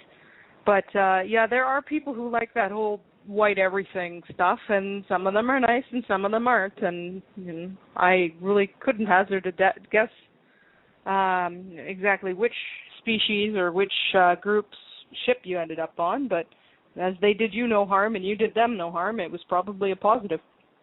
Yeah, I agree. And I want to say in general that no, not every ship and every race is exactly the same. I think, the term variety is the spice of life is, a good way to put it. I do know that pretty much every single race has a specific shape or theme to their ships because, out in space it makes identification purposes a lot easier.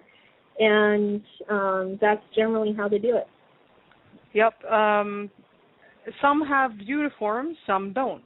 Silver Legion does not have uniforms. For one reason, we're so diverse that uniforms wouldn't be uniform. So we let people dress however they want, and they have to display the Silver Legion logo. If they have an arm, it's usually on the left arm, or whatever else passes for that. Androni usually wear dark pants, and shirts are optional. Yeah. Tausetians often wear one or two piece. I won't call them bodysuits because they tend to be more flowy rather than form fitting. But it's almost like scrubs, and they're quite comfortable. Everybody has different different uniforms and standards and dresses in different ways. Okay. All right. All right, next question. I have always loved horses, and I had hoped to breed some, and I'm really wondering how they will be in my life in 4D. After hearing what you said about the dogs, so will animals choose to be with us and no longer be raised by us? I have thought about this a lot, and I have been very upset over the unnatural things that are done to horses, well, all animals, especially with the artificial breeding where the horses never meet. Personally, I'd kick the vet that tried that crap on me.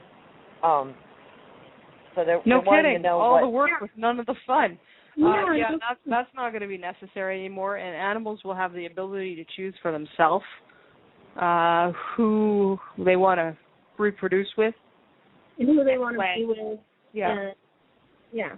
They'll, in Federation and most positive planet systems, and I would say most neutral planet systems, and probably a good portion of the negative planet systems, in 40 and higher, animals are recognized as fully sentient, fully telepathic beings and given equal status to people. Unless they're unipegs. Yeah, they're unipegs. They get their way. Yeah. Okay. Irrespective of the planets involved, what kind of legal structure does the Federation itself have, and what kinds of things do they consider as criminal or completely unacceptable to the group as a whole? Are the laws... Excuse me, cat just jumped on my desk.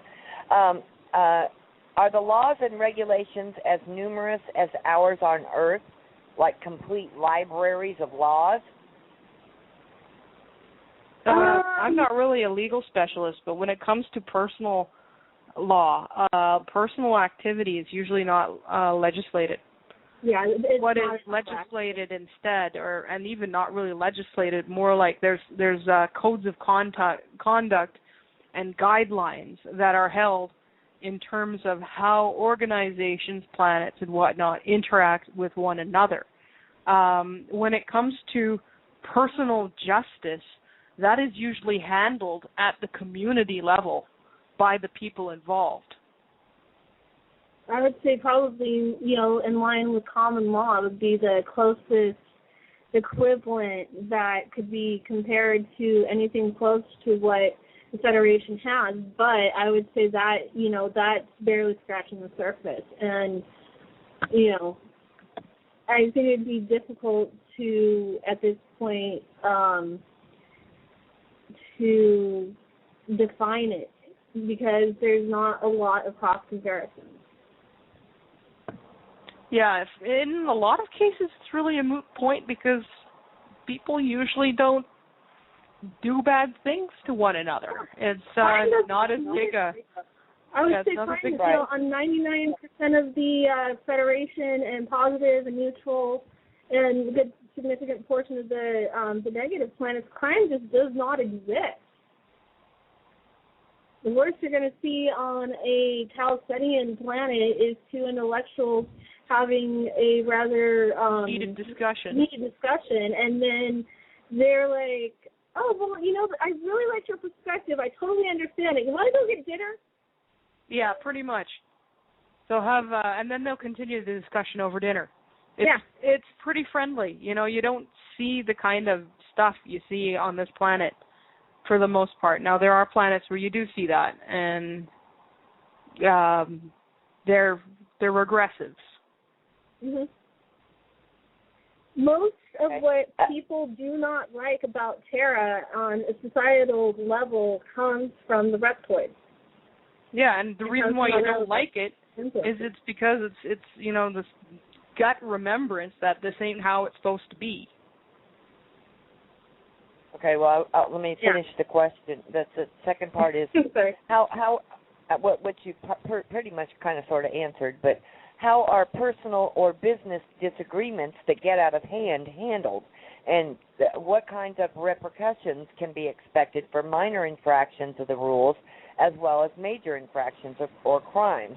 I suppose what I'm asking is if crime really exists on a meaningful scale in the fourth dimension. Not really on a meaningful scale.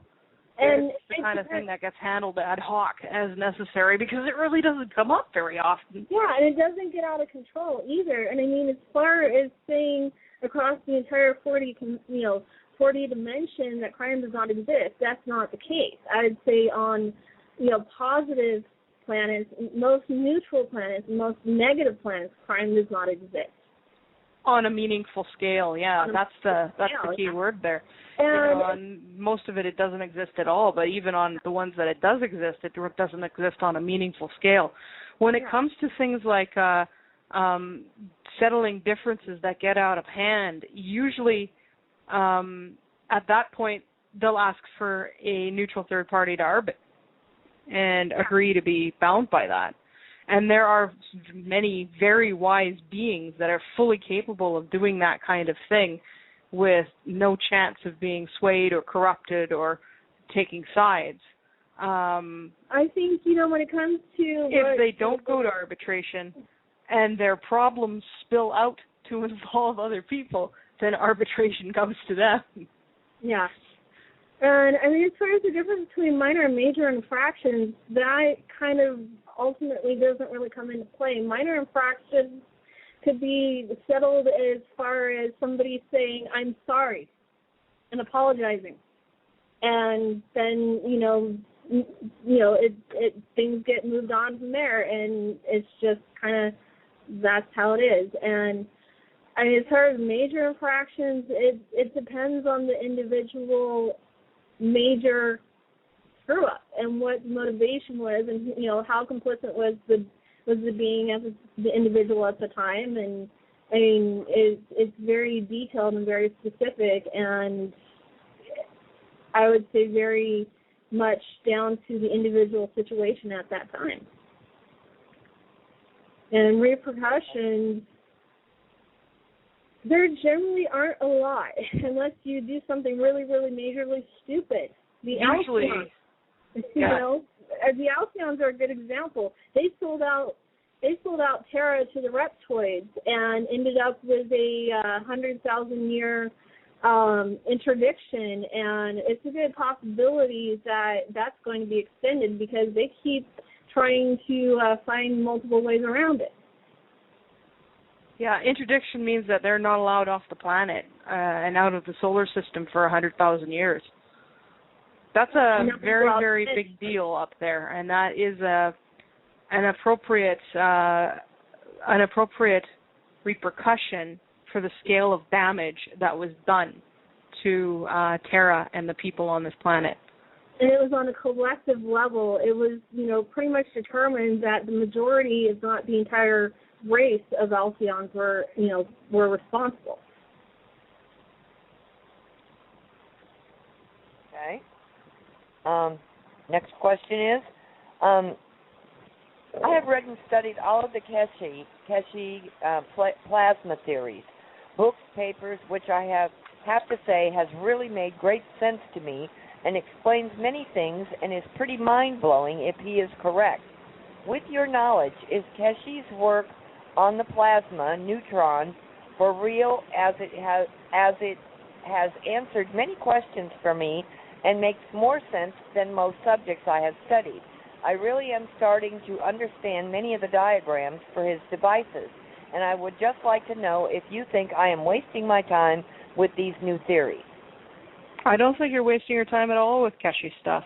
Yeah, you like Keshi. His stuff appears to work. Yeah, it works, but I mean, it's rather outdated when you get into the nuclear powered, stuff, which, as we make it to the transition, there will be nothing nuclear powered, but we'll be introducing to Kesh and to others, like non-radioactive methods of propulsion and power, and, Go ahead and build some of these things if you have the resources and the know-how and the space and the equipment to do so. Tinker with it, experiment with it, improve on it. This is all falling under the category of suppressed tech.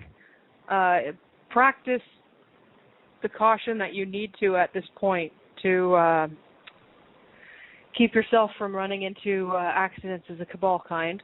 But yeah, we need people's brains on this. We need those that are called to this kind of stuff to work with this kind of stuff, because it's going to be important. This is part of the suppressed tech. This is part of the stuff that we want to see you guys having. So feel free to play with it, have fun with it, figure stuff out. I'm not a tech, or I'd be out there doing it myself. I totally agree. And, you know, my best advice, you know, for those that are into inventing things and creating things is try to think of methods that do not contain or require nuclear or any form of radioactive material. So move away from that. Look into things that are electricity-based, water-powered, crystal-powered. Magnetic, torsion field. Yeah. Electromagnetic, scalar. Yeah. What do they call that? The zero point energy. 0 point energy, yeah. Be creative. Go out and create. Okay. How was evil created, and how did evil come to this planet? Near as we can tell, it's something that is kind of like a flaw or an error that exists at a universal and multiversal level, and was introduced into this universe at the same time that this universe was created. So it pre-exists this universe, and it got in. The whole situation is still full of a lot of unknowns. We're still discovering it. We're still trying to put the pieces together and figure out how it all came to be, and furthermore, how do we stop it? Because it's not natural, it's not required, it's, you know, none of that. We don't like it, we want to get rid of it. People can still have their option to live any kind of life they want without requiring the existence of evil. So we'd like to fix that situation. We still don't know why. We're looking into it. Okay. All right. Let's see.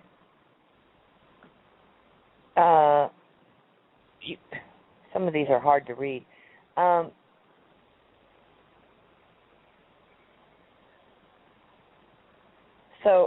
Okay. You have to keep confirming information that I'm getting from my friends in high places. Whenever I'm out gazing, I ask, when will we meet? They say that it's too dangerous yet. Can you elaborate on why? Largely because there is a whole bunch of jiggery-pokery going on concerning how ships can get down here. So in some cases, they may be genuinely worried about getting shot at on their way down. In other cases, they may be worried that their tech's not going to have the desired effect, because there's been a lot of jiggery-pokery to kind of prevent that kind of thing. In some cases, they may be worried about your safety or the safety of observers, because we still have people who like to go out and make bad days and bad lives for anybody who experiences. Also, the Cabal still control the mainstream media. The Cabal are still determined to make an attempt at claiming, those, of the positives that are here for humanitarian reasons into a false flag alien invasion. They're not going to get it. They should just accept it and deal with it. And it has also been declared by the Cabal that if any ships come into the atmosphere that aren't their friends and decloak, that it will be considered an act of war. Yeah, so it's a very complex issue. On part it's technological, on another part it's safety reasons, and on still other it's, it's a very complex situation, and we're working all we can to change it. Okay. Trust me, we want this too. We want this. We want this. The guys upstairs want it. Everybody wants it. And no, it's not a matter of permission. Yeah, if it was a matter of permission, Well, They we've were had in here plenty already. of offers with backyards out of the public eye and even out of the eyes of neighbors of people who would love to see from us or hear from us. And, well, we're not able to do it right now. As soon as it's possible, we'll start doing it. Okay. And there's another repeat question. I was looking at some theta binaural beats I can download, and they are listed in hertz, starting at 4.5 hertz and increasing by 0.5 hertz up to 8 hertz. Is there a specific one that I should use to get good results? I've used binaural beats and never had any good results, so I don't know. I would exercise caution with anything anybody else has prepared. What I would suggest is, to get in contact with somebody that really, really knows radionics and the sound and vibrational healing, and can tell whether they're authentic or not, and actually the true frequency that they claim to be, and to seek out their advice. And in seeking out their advice, seek it out in a way that they can teach you how to tell the difference, and they can teach you which ones are proper and which ones do what effects and everything. And it's one healing method that is used even in the higher dimensions, and for some it works and for some it doesn't. I've had mixed results.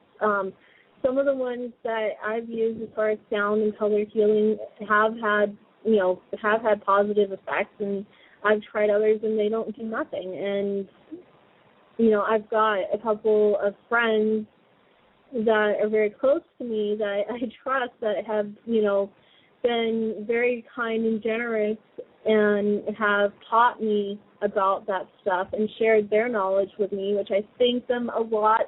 I love you guys. But, that's my advice. Find somebody that really knows what they're doing and what, effects these things have, and get the guidance there. Yeah, get them to vet it first. Yeah.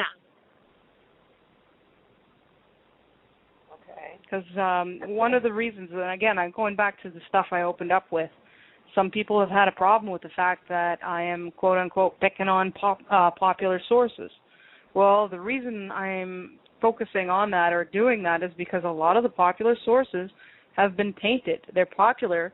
They've been permitted to operate because while they give you some truth, they've got something else hidden in there, and as long as they do something that furthers the cabal's objectives, even if they wake someone up, even if they accomplish some good, as long as they're doing the other stuff, they're catching what the cabal needs. They're allowed to operate and given publicity and permitted to be popular and successful and all of those things. Uh-huh. And, we're all very sensitive to sound and vibration, and, vibrations and sounds and that kind of stuff can have negative effects as much as they can have positive effects. Yeah, you want to get into, let's call it, hipsterism. You want to like the stuff that was before it got popular, before it started to become mainstream new age. That's when it's the safest. Each of you have commented on crop circles, and you talked about the universal language of symbols. You explained that of the genuine ones, that there can be messages for all kinds of factions, for all kinds of reasons, even humor, and Drake also advised caution as well.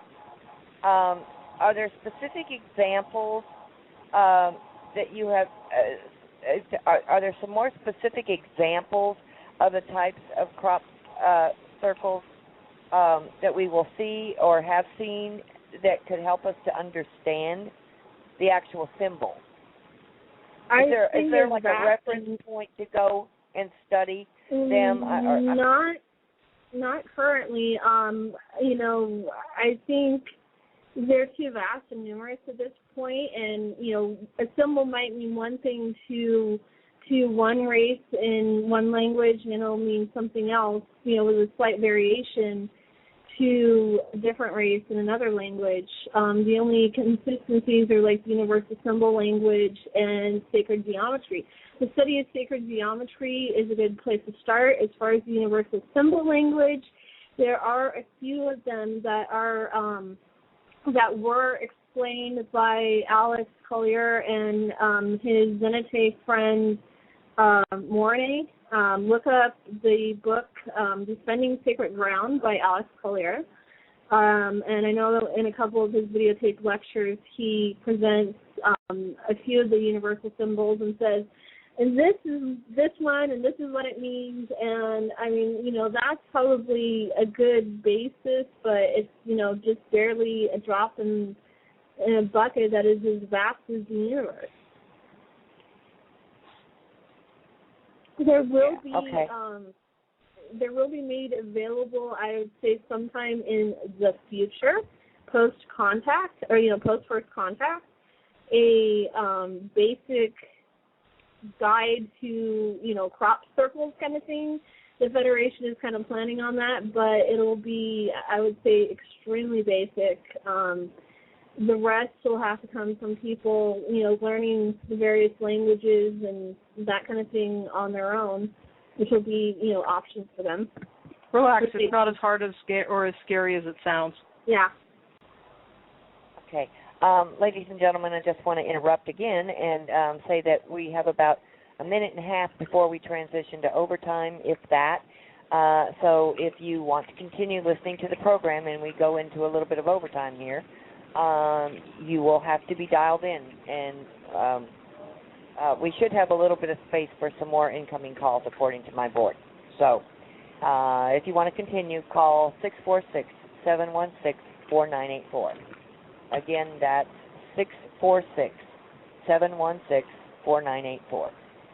Okay. Save water, shower with a friend, save phone lines, piggyback in a friend. Yeah, really. Get your Skype people to hurry up and tag you in on their Skype call if they're dialed in through Skype.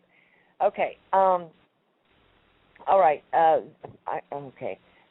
Vimana, V-I... Oh, go ahead. Oh, I was just thinking about, I just got from one of the ETs, they said there is one that was just laid down recently that said, I have a headache. Do you have aspirin? Oh, that's cool. Okay. Vimanas, V-I-M-A-N-A-S, are mainly heard from India. Did you hear, I would guess, that there might be some in Central America? Vimana is another word for spaceship. Vimana. It's not any more. It's not any more relevant to call it a Vimana than it is to call it a spaceship. You could just call it a spaceship. It amounts to the same thing. Yes, there are spaceships that have been lost, crashed, abandoned, whatnot, all over the world. Uh-huh. Okay, so they would be in not only India, but just about anywhere and everywhere, right? Yeah. Okay. Okay. Okay. The blog talk is telling me 60 seconds, 30 seconds. We're about to transition into overtime here, so that's why I'm distracted. Okay. Okay, that's a question I already asked. That was a question I already asked. Oh, good. Maybe we don't have as many questions as I thought. I see some repeats. Yay. Okay, here's one that I don't recall. My dogs often join me in my dreams, and recently my dog that does not trust anybody here till she knows them, twice in dreams went directly to strangers and showed complete trust. What might this mean? And does this mean that I can trust the person here? Maybe. I don't know. I'd see what your dog does in the physical world. Yeah. Yeah, exactly. Yeah, I mean, if your dog still acts negatively. Yeah, I mean, Right. we've encountered even in our own experiences where the higher self is a complete bad, evil being, and then you run into the incarnate aspect of that being, and they're actually generally pretty nice. And then I've ran into exact opposites where the being, the incarnate aspect is a total jerk, and then you run into them in the higher dimensions, and they're like the nicest person in the world, and it's just a matter of them wanting to experience a different, like almost exact opposite characterization of themselves, or different aspect of themselves. Okay. Are you familiar with the term uplift as it relates to what most people refer to as ascension? And it's example, you uplift from 3D to 4D, and an uplift is generally assisted. Yeah. Go ahead. It's very apt because, especially in Tara's case, because help is required, not for the actual ascension itself, but to clean things up so that people can have a good time of it. It is an uplift in terms of we're going from about as awful as a 3D existence can be to something much, much better. Uplift is a very appropriate term. Okay. If we die before all the positive changes that are coming take place, what happens to us? Do we have to reincarnate back to this dimension and become part of this three-ring circus all over again? Or can we No, you get to choose. Okay. You get to choose whether you're going to go into something better. You get to choose whether you go into another 3D existence somewhere else, whether you follow the rest of the 3D people going from this 3D existence to another planet and choose to get born among them, or whether you're going to be fourth dimensional on this planet or among other people in space. You get to choose. It's a full choice. If you want to experience... This person says, I really don't want to do over. Yeah. I don't want to do this again. One thing I would say, though, that's not licensed to go out and kill yourself if you really hate the way things are now. I have it on very good authority from a dude named Hades that suiciding your way out is generally not a solution to anything because it usually ends you up in hot water. Or even there's been, I would say it could potentially end up with you being trapped here. Yes. So don't do that. Tough it out as much as you can. Question 2 from this same person. Will we be able to go to the point of origin that our personal DNA star beings are from to learn about who we really are? Possibly. Yeah, possibly. Likely, yeah. I would say for the most part, yeah. Make contact with your people and ask them. Remember, you're all mixed. There's nobody on this planet who is of pure origin, because the point was to mix. Purity was not exactly the goal here. So, you're not just going to be making a trip to one planet or one star if you're doing that. You're going to be visiting with a few folks. Well, then this makes the next question from this person very apropos. Since we now have many ancestral human heritages mixed together in a single human being, I assume that each person will have a mixed star being DNA. Is this so? And if so, will each of us handle this multiple association with our star being sources? Yes, it's true. And as for how we'll handle it, I don't know. I've got a big Earth family down here on this planet, and we're all really, really close with one another. Like it's a very big, tight-knit family. And I imagine it would be something like that. Lots of wonderful relatives to go visit and learn from and say hi and and tour around with and all of those things. You know, whenever we get relatives visiting from out of province or out of the country, we all go have fun seeing all the tourist stuff. Tourism exists in the Galactic Federation of Planets. It exists in the Andromeda Council. It exists, you know, practically across the entire universe. Oh, yeah. Lots of people love going out and seeing, you know, new life and new civilization, strange new worlds, and to bold to go where people are already. And there are still regions of unexplored space out there, you know, for people that want to go out and chart other galaxies and other star systems that nobody's reached yet. Yeah, there's lots of opportunity. It's fine. I mean, you know, there are some planets out there that are restricted specifically to residents or considered sanctuary planets that generally are not open to the general public, but, I mean, you know, they're for a reason. And there's plenty that are open, yeah. So go out and have fun. Yeah. You want to explore the universe, you want to explore the multiverse, there's somebody out there that wants to explore it too. So, you know, go out, have fun, explore, learn new things. Eat new food, drink new wine. Meet new people. Yep. Okay.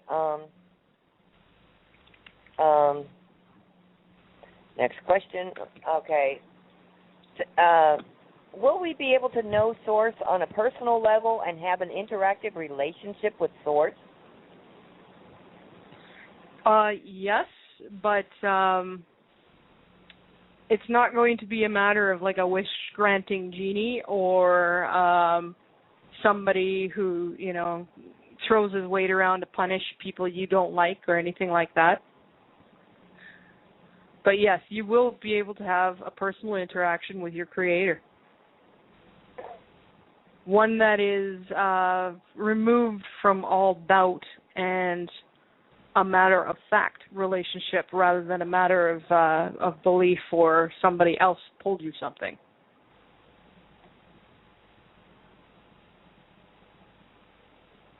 Okay. All right. I have been sick now for 22 years with chronic fatigue, immune dysfunction syndrome, and fibromyalgia, and I don't have the dreams or visions or knowing knowledge that I used to get 24/7 prior to becoming ill. I am now 62 years old. However, I have spent my entire life trying to wake people up by giving them knowledge and information that I have, but it's like smashing into a brick wall. It's like I don't belong here at this time. I no longer have the desire to say anything to anyone, excuse me, about anything. I am ready to leave here. It seems to be over. In the past, I used to have wide-awake, open visions. On one occasion, I went to the most wonderful place where the beings were of golden, glowing light and were all different heights. As soon as I arrived, I was overwhelmed with joy beyond belief, perfect health with no pain, and a feeling of complete harmony beyond description. I immediately said to myself that I am so happy to be back. I went immediately over to the tallest being, who was communicating with a shorter being, and began to tell the being how happy I was to be back.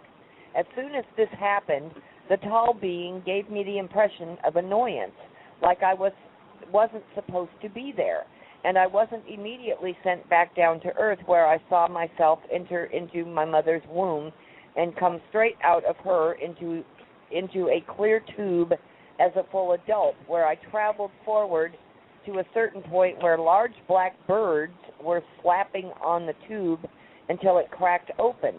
The vision then ended, and I knew that I was sent here from that place, but I still don't know for what my purpose is.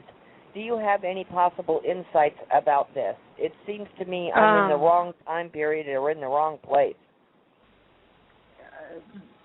These experiences are subjective. They're for you to interpret. I can't tell you who you are or what you are, and it would be wrong for me to attempt to do so. It would be unethical. I've explained my stance on that a couple of times. I would say that if you experience, with the experiences you have with fibromyalgia and chronic fatigue and pain and degradation in your non-physical senses, if you haven't already quit wheat, do so immediately. I, too, suffer from chronic fatigue, fibromyalgia, hypothyroid disorder, including Hashimoto's thyroiditis. I, too, suffered a more or less complete shutdown of my extrasensory and extra-dimensional abilities. I quit wheat and started eating a high animal fat diet with a lot of fresh vegetables and fruit and low starch, and my chronic fatigue went away. My chronic pain went away. My fibromyalgia went away. My thyroid levels immediately stabilized and stopped backsliding, and all of my abilities came back. It's worth giving a shot before you say, "Oh man, I could never live without bread." Try it. You'd be surprised what you can accomplish with this. And also, I recommend looking into and doing research on herbal, the herbs and the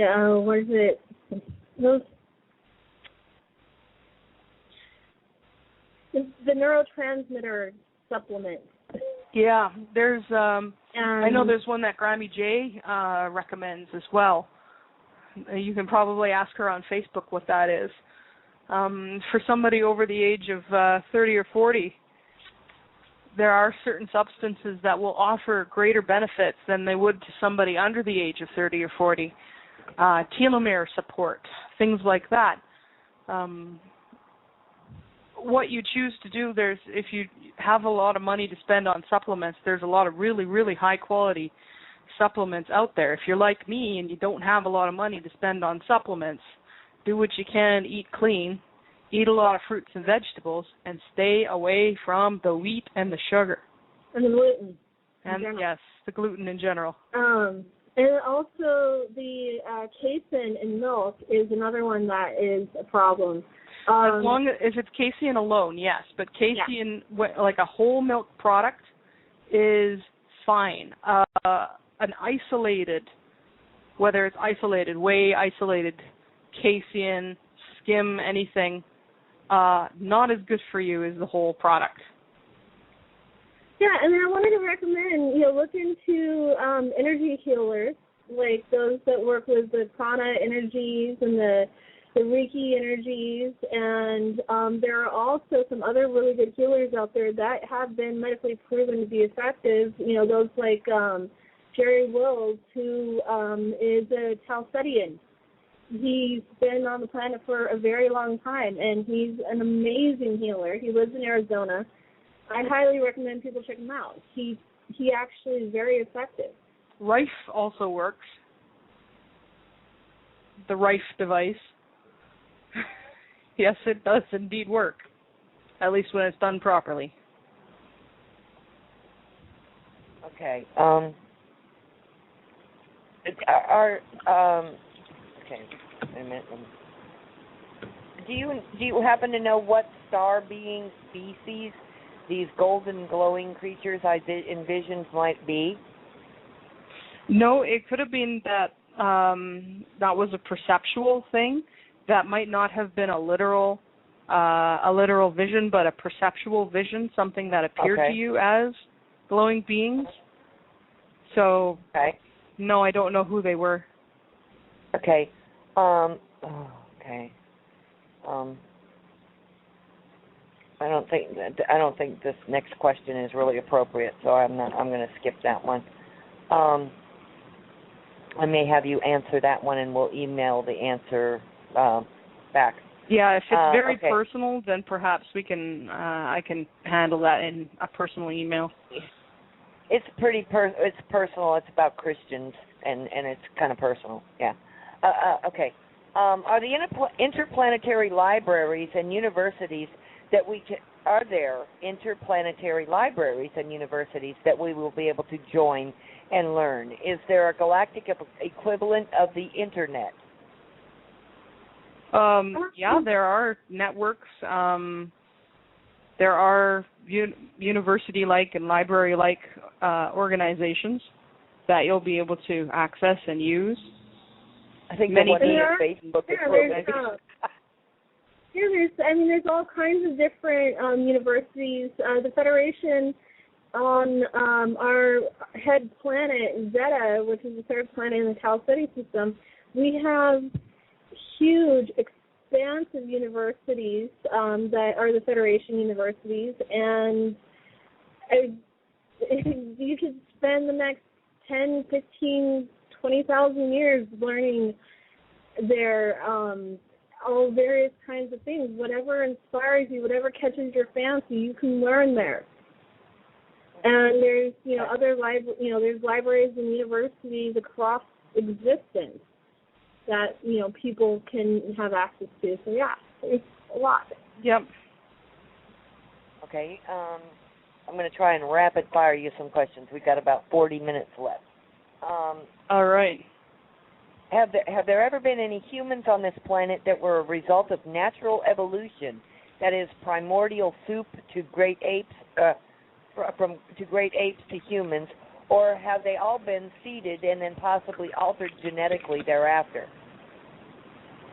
As far as I know, it's seeded and altered. Yeah. Those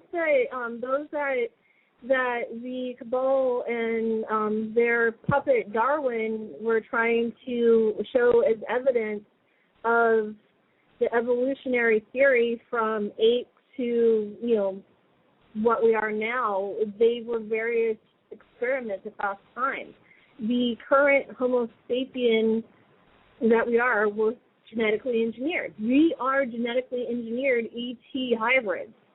That said, evolution does exist. Yeah. It just wasn't all of what happened on this planet. Right, yeah. Okay.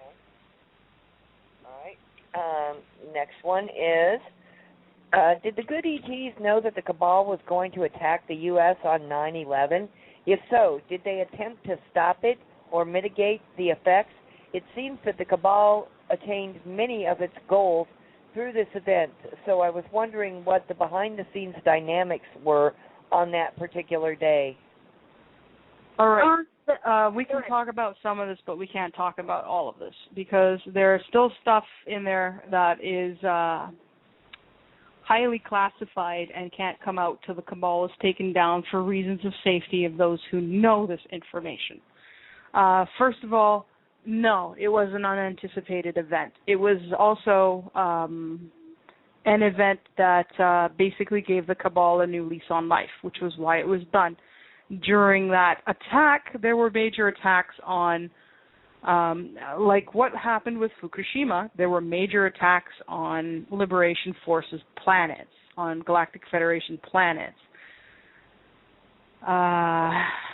The Tau Cetian known as Hank, his entire family was, except for his father, was killed in that attack. His sister and his brother and his mother. One planet was destroyed. That meant that the friendly ETs who wanted to be here helping had to basically keep things from hitting the fan at home. Otherwise, they would have been able to intervene much more completely in the events of 9/11. They were able to intervene somewhat, but not to the extent that would have been required and that they wanted to. So, okay. That was a bad situation all around. More will come out about that. Yeah. Okay, yeah. And more will come out about that. We will learn the truth. Yeah. Okay. What is different from the Egyptians building the pyramids and the human race now? With all of our technology, we can't duplicate a pyramid. Why is that? The pyramids were built mostly when the planet was in a higher dimension, and with the Egyptian pyramids specifically, they were built about 25 to 35,000 years ago as spaceports. And it was a holographic-based technology that was used to build them. And like I said, the planet at the time was in a higher dimension, and during the fall of Atlantis and the other old continents, the planet dropped down into the third dimension because of all the, stuff that happened at that time. And so, and building in 4D and higher is a whole different method and a whole different amount, of tech and everything else involved. And they were built by off-worlders. They weren't built by Terrans. And the technology, the technology does exist on planet to build to that accuracy, even here in 3D, but it's being suppressed. Yep. Okay. All right. But it will be coming out very soon. Okay, good. A friend of mine developed schizophrenia when he was 18 years old, and at the time he spoke a lot about the gray aliens, the black helicopters, along with a paranoia that everyone was out to get him. Is it possible that people with this condition may have a higher awareness of reality and are seeing beyond our veil of five senses? Yeah, actually it is. Schizophrenia is a genuine mental illness, but it can be triggered. It can be caused by trauma and by other problems, right? And it can also be misdiagnosed. It can. One of the primary diagnoses requirements for schizophrenia is delusions. Delusions are classified as anything that doesn't follow mainstream thought. Think about that for a moment. Okay. It's a very convenient way to marginalize anyone who doesn't go along with the mainstream. Okay. But, some people who are suffering from mental disease are suffering from mental disease because the stuff that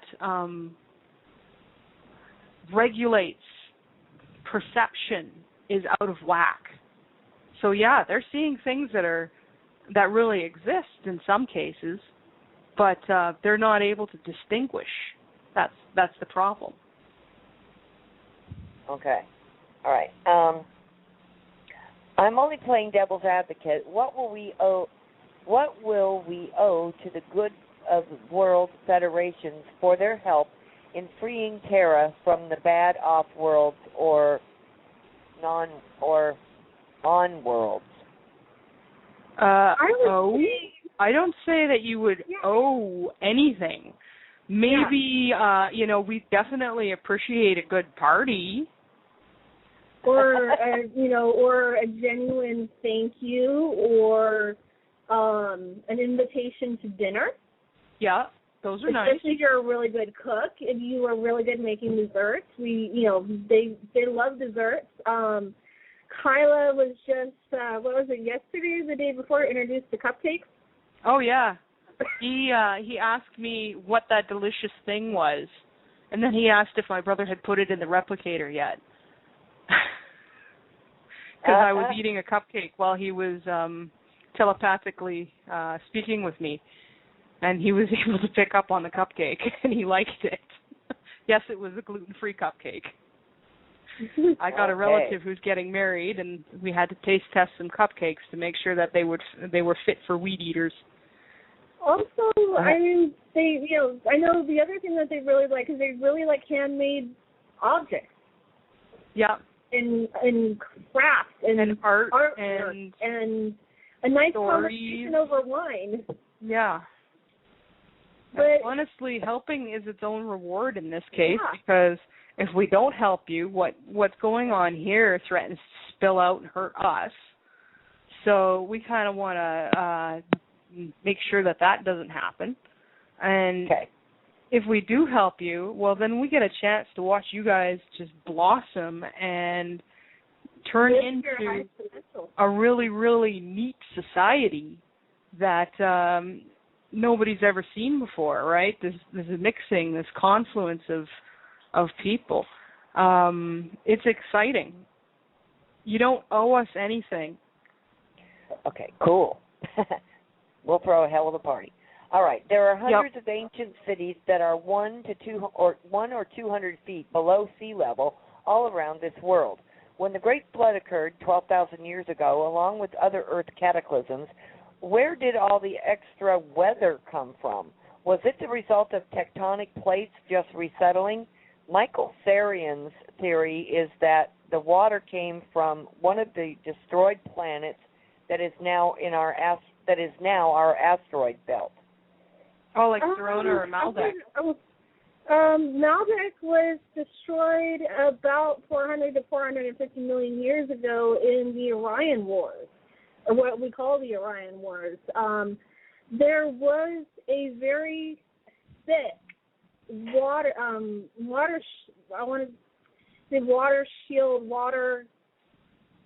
thing, I can't think of the proper term here, that sat in the upper atmosphere.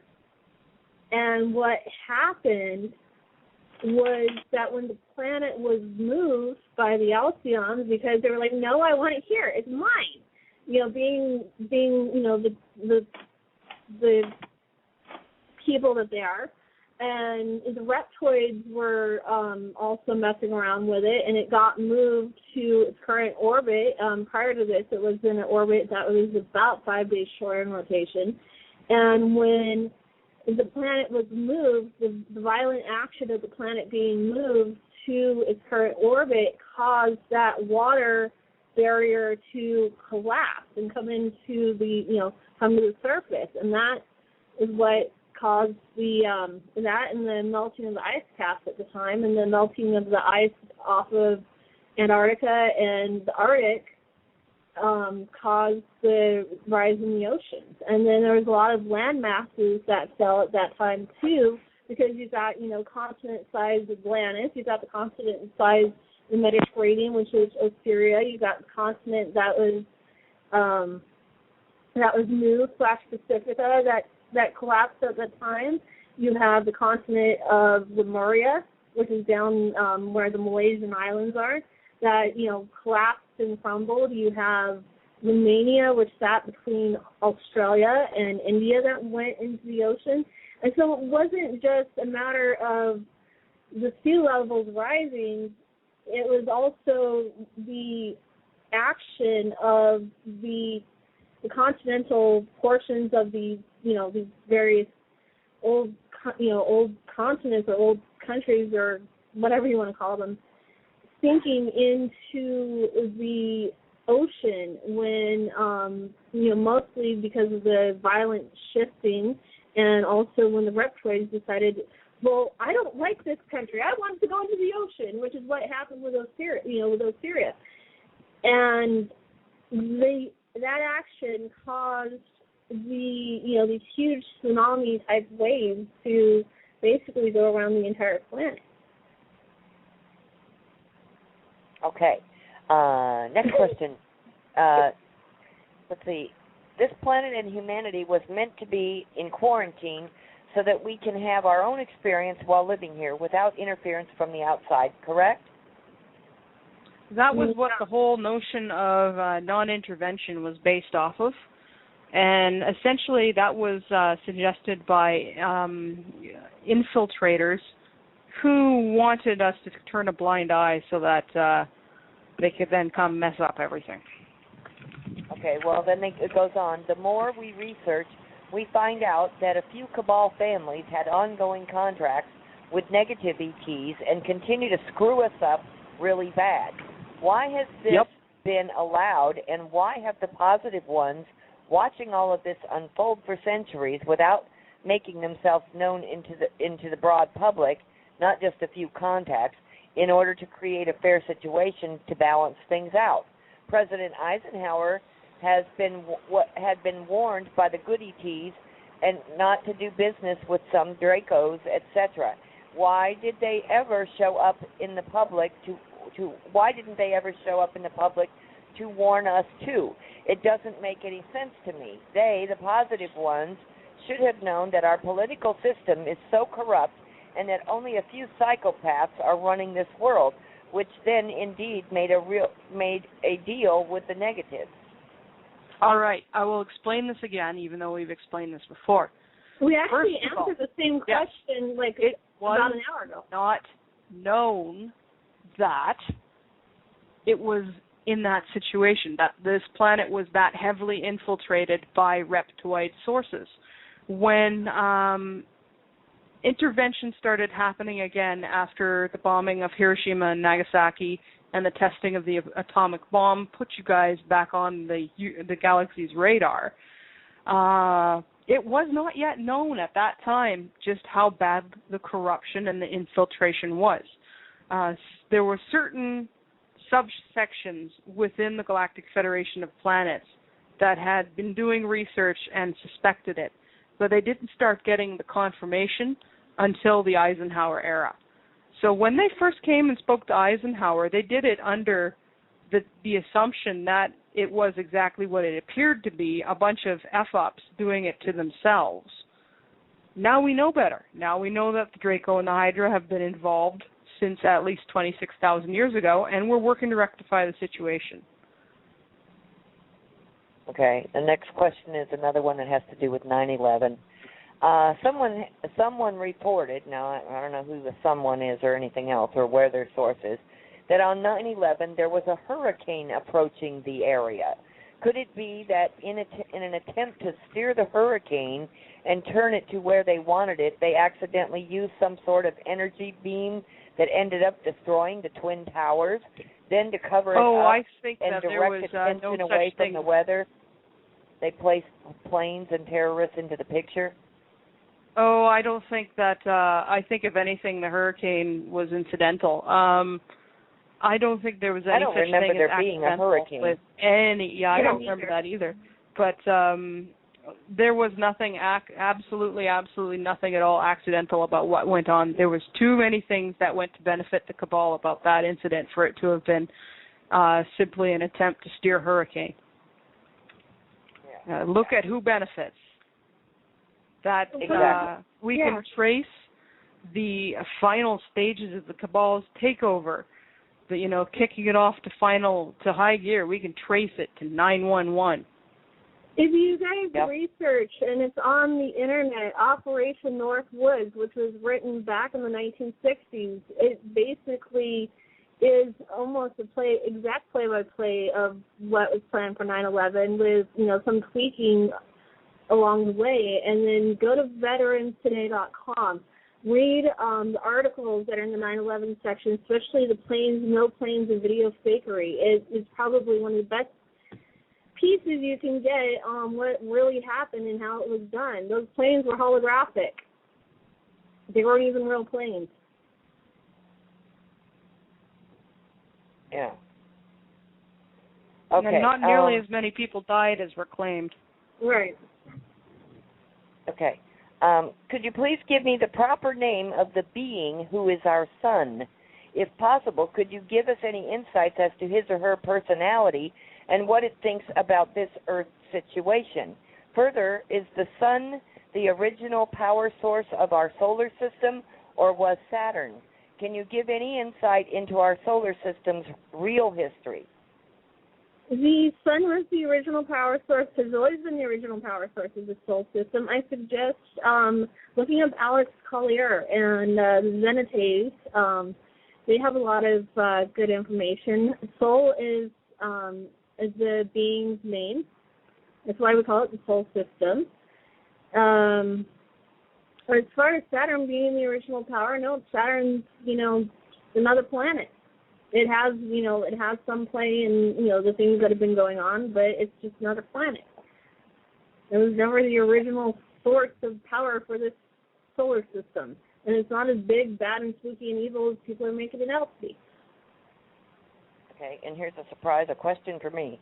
Hi, Denise, could you please post the appropriate link for feedback on Universal Voice's consideration of alternating Wednesday's broadcast between spiritual and practical freedom movement issues? I would like to offer my input. Ladies and gentlemen, please email your comments and or concerns, suggestions, whatever, to onefreepeople@gmail.com. That's, again, onefreepeople@gmail.com. The word one being the word one, not the number one, but ONE. Okay. All right. Tanaath, you stated before that other 3D planets with humanoids are going through the same dilemma as us of reptoid infestation. What are the names of these races or planets or systems that they live in? There's And one then it says go ahead. in Altair that is currently under active oppression, meaning that it's got an overt takeover and oppression going on. There's one 3D planet. I don't know where I don't know its constellation. It's in this galaxy. It's on the other side of the galaxy. It's called Irizi, and it is also undergoing occupation. To our count, there are some 50-plus planets, and no, I don't know them all. Altair and Irizi, I know because they're next on the list. So once we're done helping Earth and Terrans are able to defend themselves and make their own decisions about what they want to do, we're probably going to head off to Irizi and or Altair or both and see what we can help there. And anybody that, post-transition wants to come join us, just, find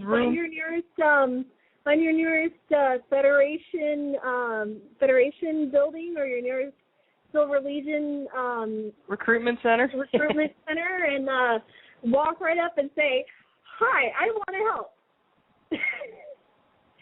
and somebody will kind of guide you in what you need to do for training, who you need to talk to get signed up and everything. The same for the Andromeda Council. If you want to join the Andromeda Council and become part of the civilian Andromeda Council, then you just go up to one of the Andromedans and say, "Hey, I want to help. How can I do this?" That. And there will be plenty of room and plenty of training and plenty of opportunities for anybody that wants to help. Next. Okay. You talked, by the way, ladies and gentlemen, Drake's phone died and he had to depart. So Drake will not be back with us. Okay. Last week you talked about these guys being able to generate 3D bodies. How long can they maintain generating a 3D body when that is not their natural state of being? Usually they have some kind of stabilizer that they use to help maintain it. Somebody who does it bare-brained, like my diplomat brother, he can do it indefinitely. It's up to his personal power level. Those who are using machinery often have some kind of focal device that they use to maintain it. But it should generally last indefinitely. Okay. After all, it would be very useful if they just fell apart at random. Okay. If the Procyon star system were members of the Federation, why did the Federation not come to assist when the infestation of Greys and reptilians was discovered? And what is the Federation's policy concerning hostile takeovers of member planets and star systems?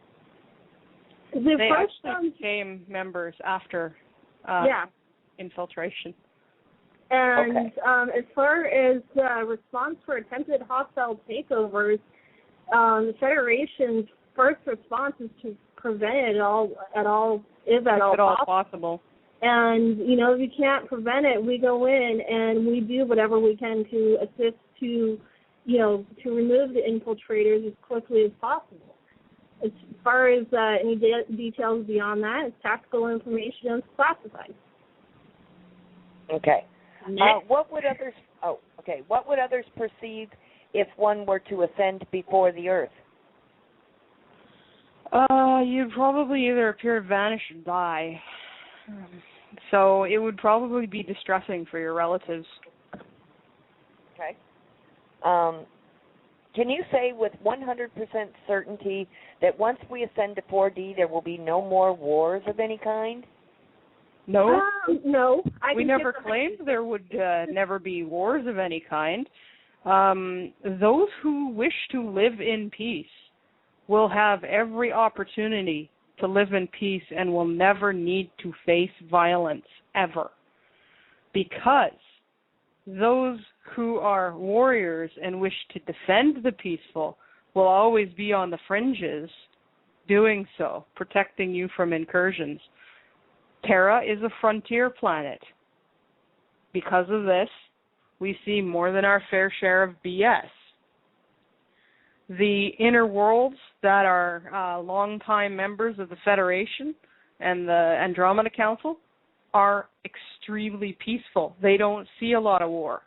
Out here on the frontier of this arm of the galaxy, you see more of it than in the interior. But can we 100% guarantee that there will never again be a war? Nope. We never ever claimed that we could.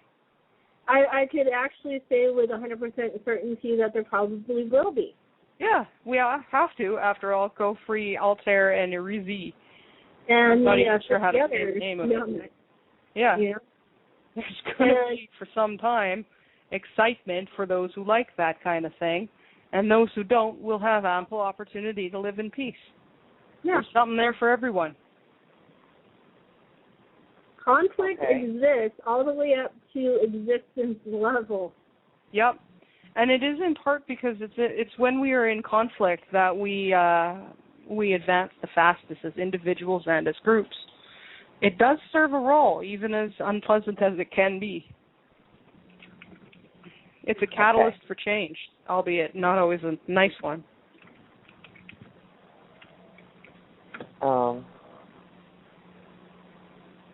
Let's see. Well, that's more of a comment. Is the Tau Treaty, where a supposed deal was struck between a group of celestial beings and a U.S. president in the 1940s, I think, real?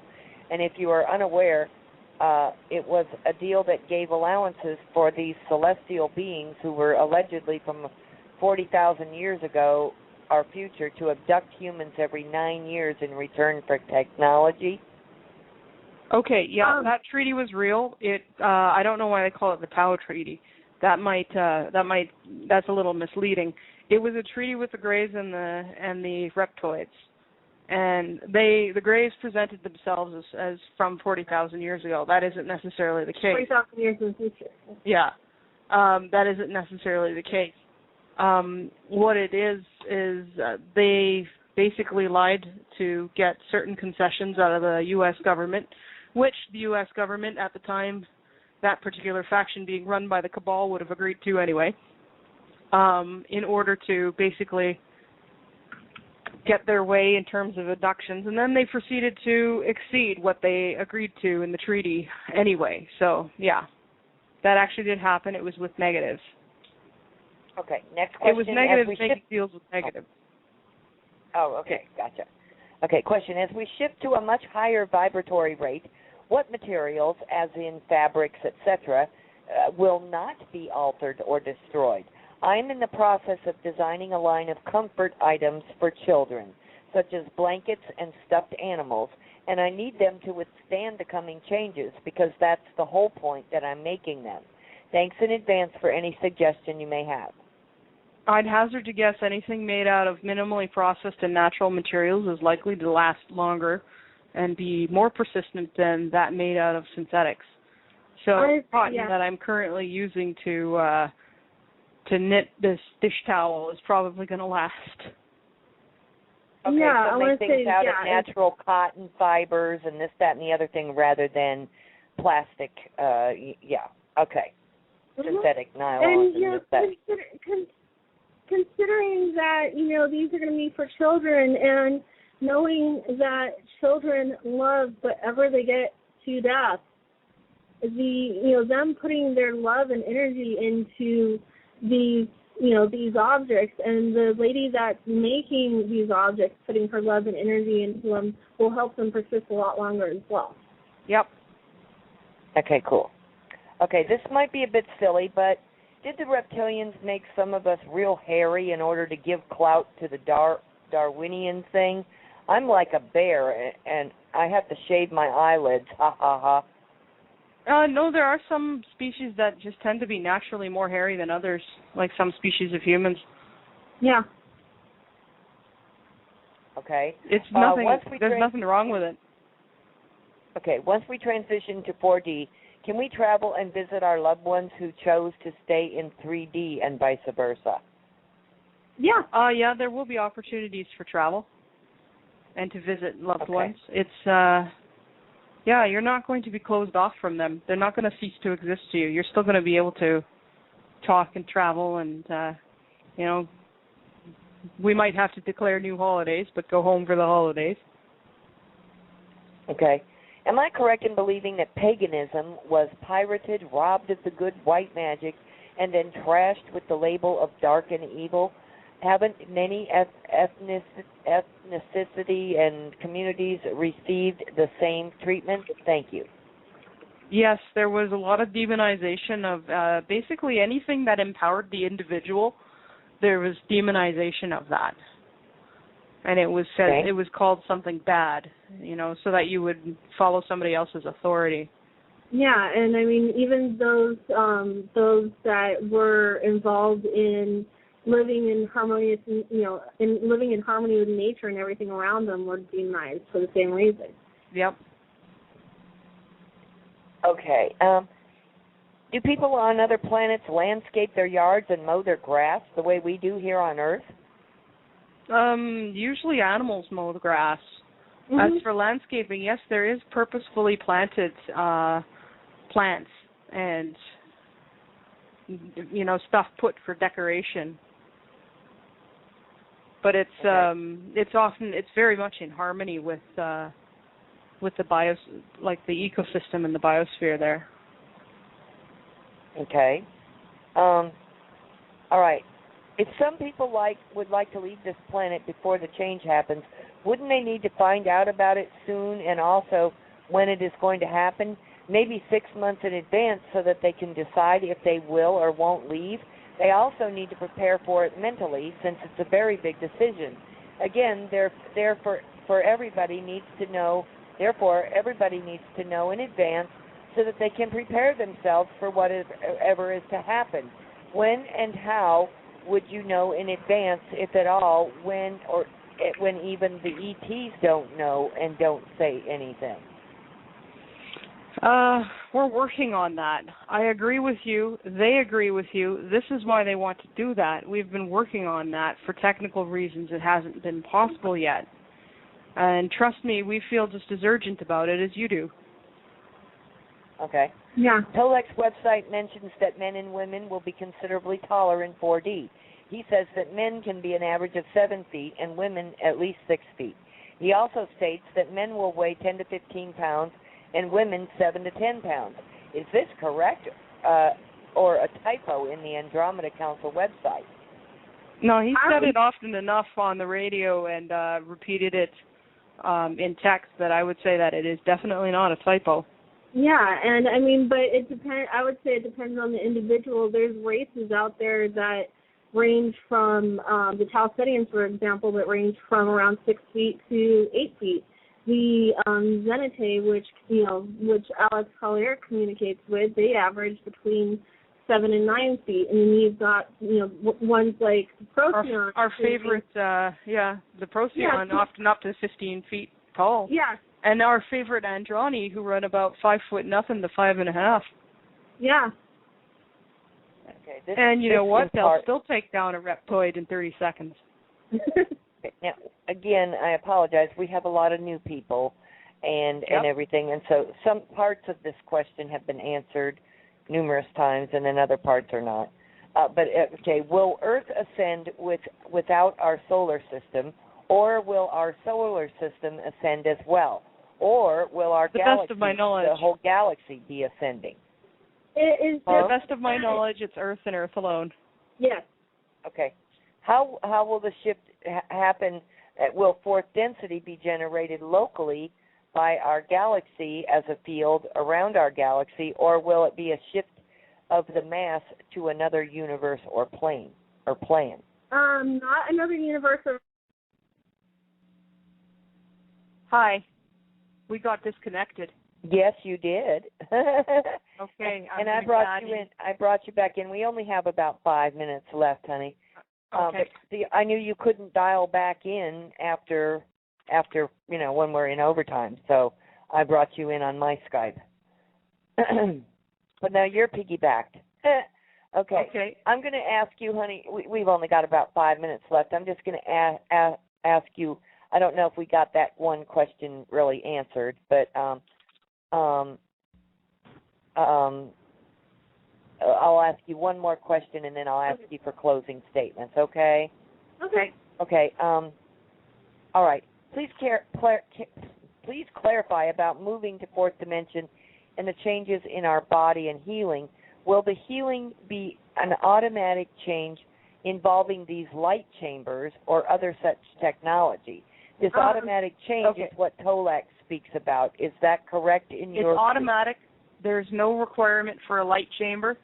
Anyone who's offering you a chamber, well, call it a coffin and run. Yeah. Okay.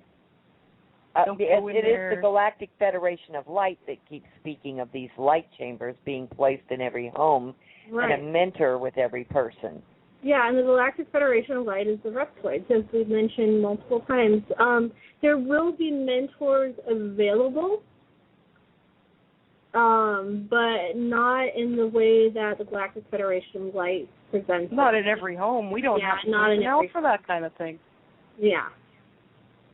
There'll be like centers, like. Right. Okay. Yeah, because it says I'm not sure. I wouldn't want a 24/7 mentor, and I wouldn't want to get in any kind of light chamber. Exactly. Is the Galactic Federation of Light going to be allowed to continue to push this agenda? Well, we're not able to stick a gag in them, unfortunately. They've got lots of people who are eager to go bend over their minds and, let themselves be invaded. The way they're sending out the messages, too, is a little difficult to actually counteract. Okay. Like, it's technically difficult to stop. But we have been trying. Okay. Well, we did really good, ladies. We made it through 16 of 25 pages of questions. Wow. I think it's almost like we're going to have to do this twice a week just to keep up with the questions. Yeah. Oh, I can't do it twice a week. Well, and I don't have I don't have another day in the week left. All right. Yeah, I don't think any of us do because we have a lot of day-to-day work, actually liberating this planet that we got to do. Yeah. Yep. I certainly haven't been sitting on my duff. I've been busy. Yeah, exactly, as have all of us. Okay, well, ladies, if there's anything you want to share for everybody until next week, please do so now, and then we'll play your closing song. Don't give in to fear. Use your discretion and your discernment. Don't feel obligated to take 100% of anybody's message, not mine, not anybody's. Pick and choose what works for you. And have no fear. Okay, and what about you, Sunfire?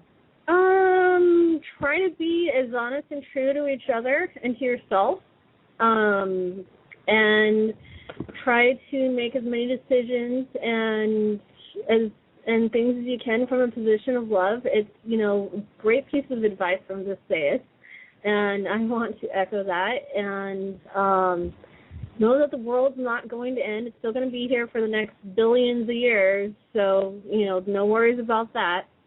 And it's only a little while longer. Okay. Thank you so much, ladies. And we will wish all of you a very happy 4th of July, and to our Canadians friends, I hope you had a wonderful Independence Day. Canada Day. And Canada Day, same type of thing.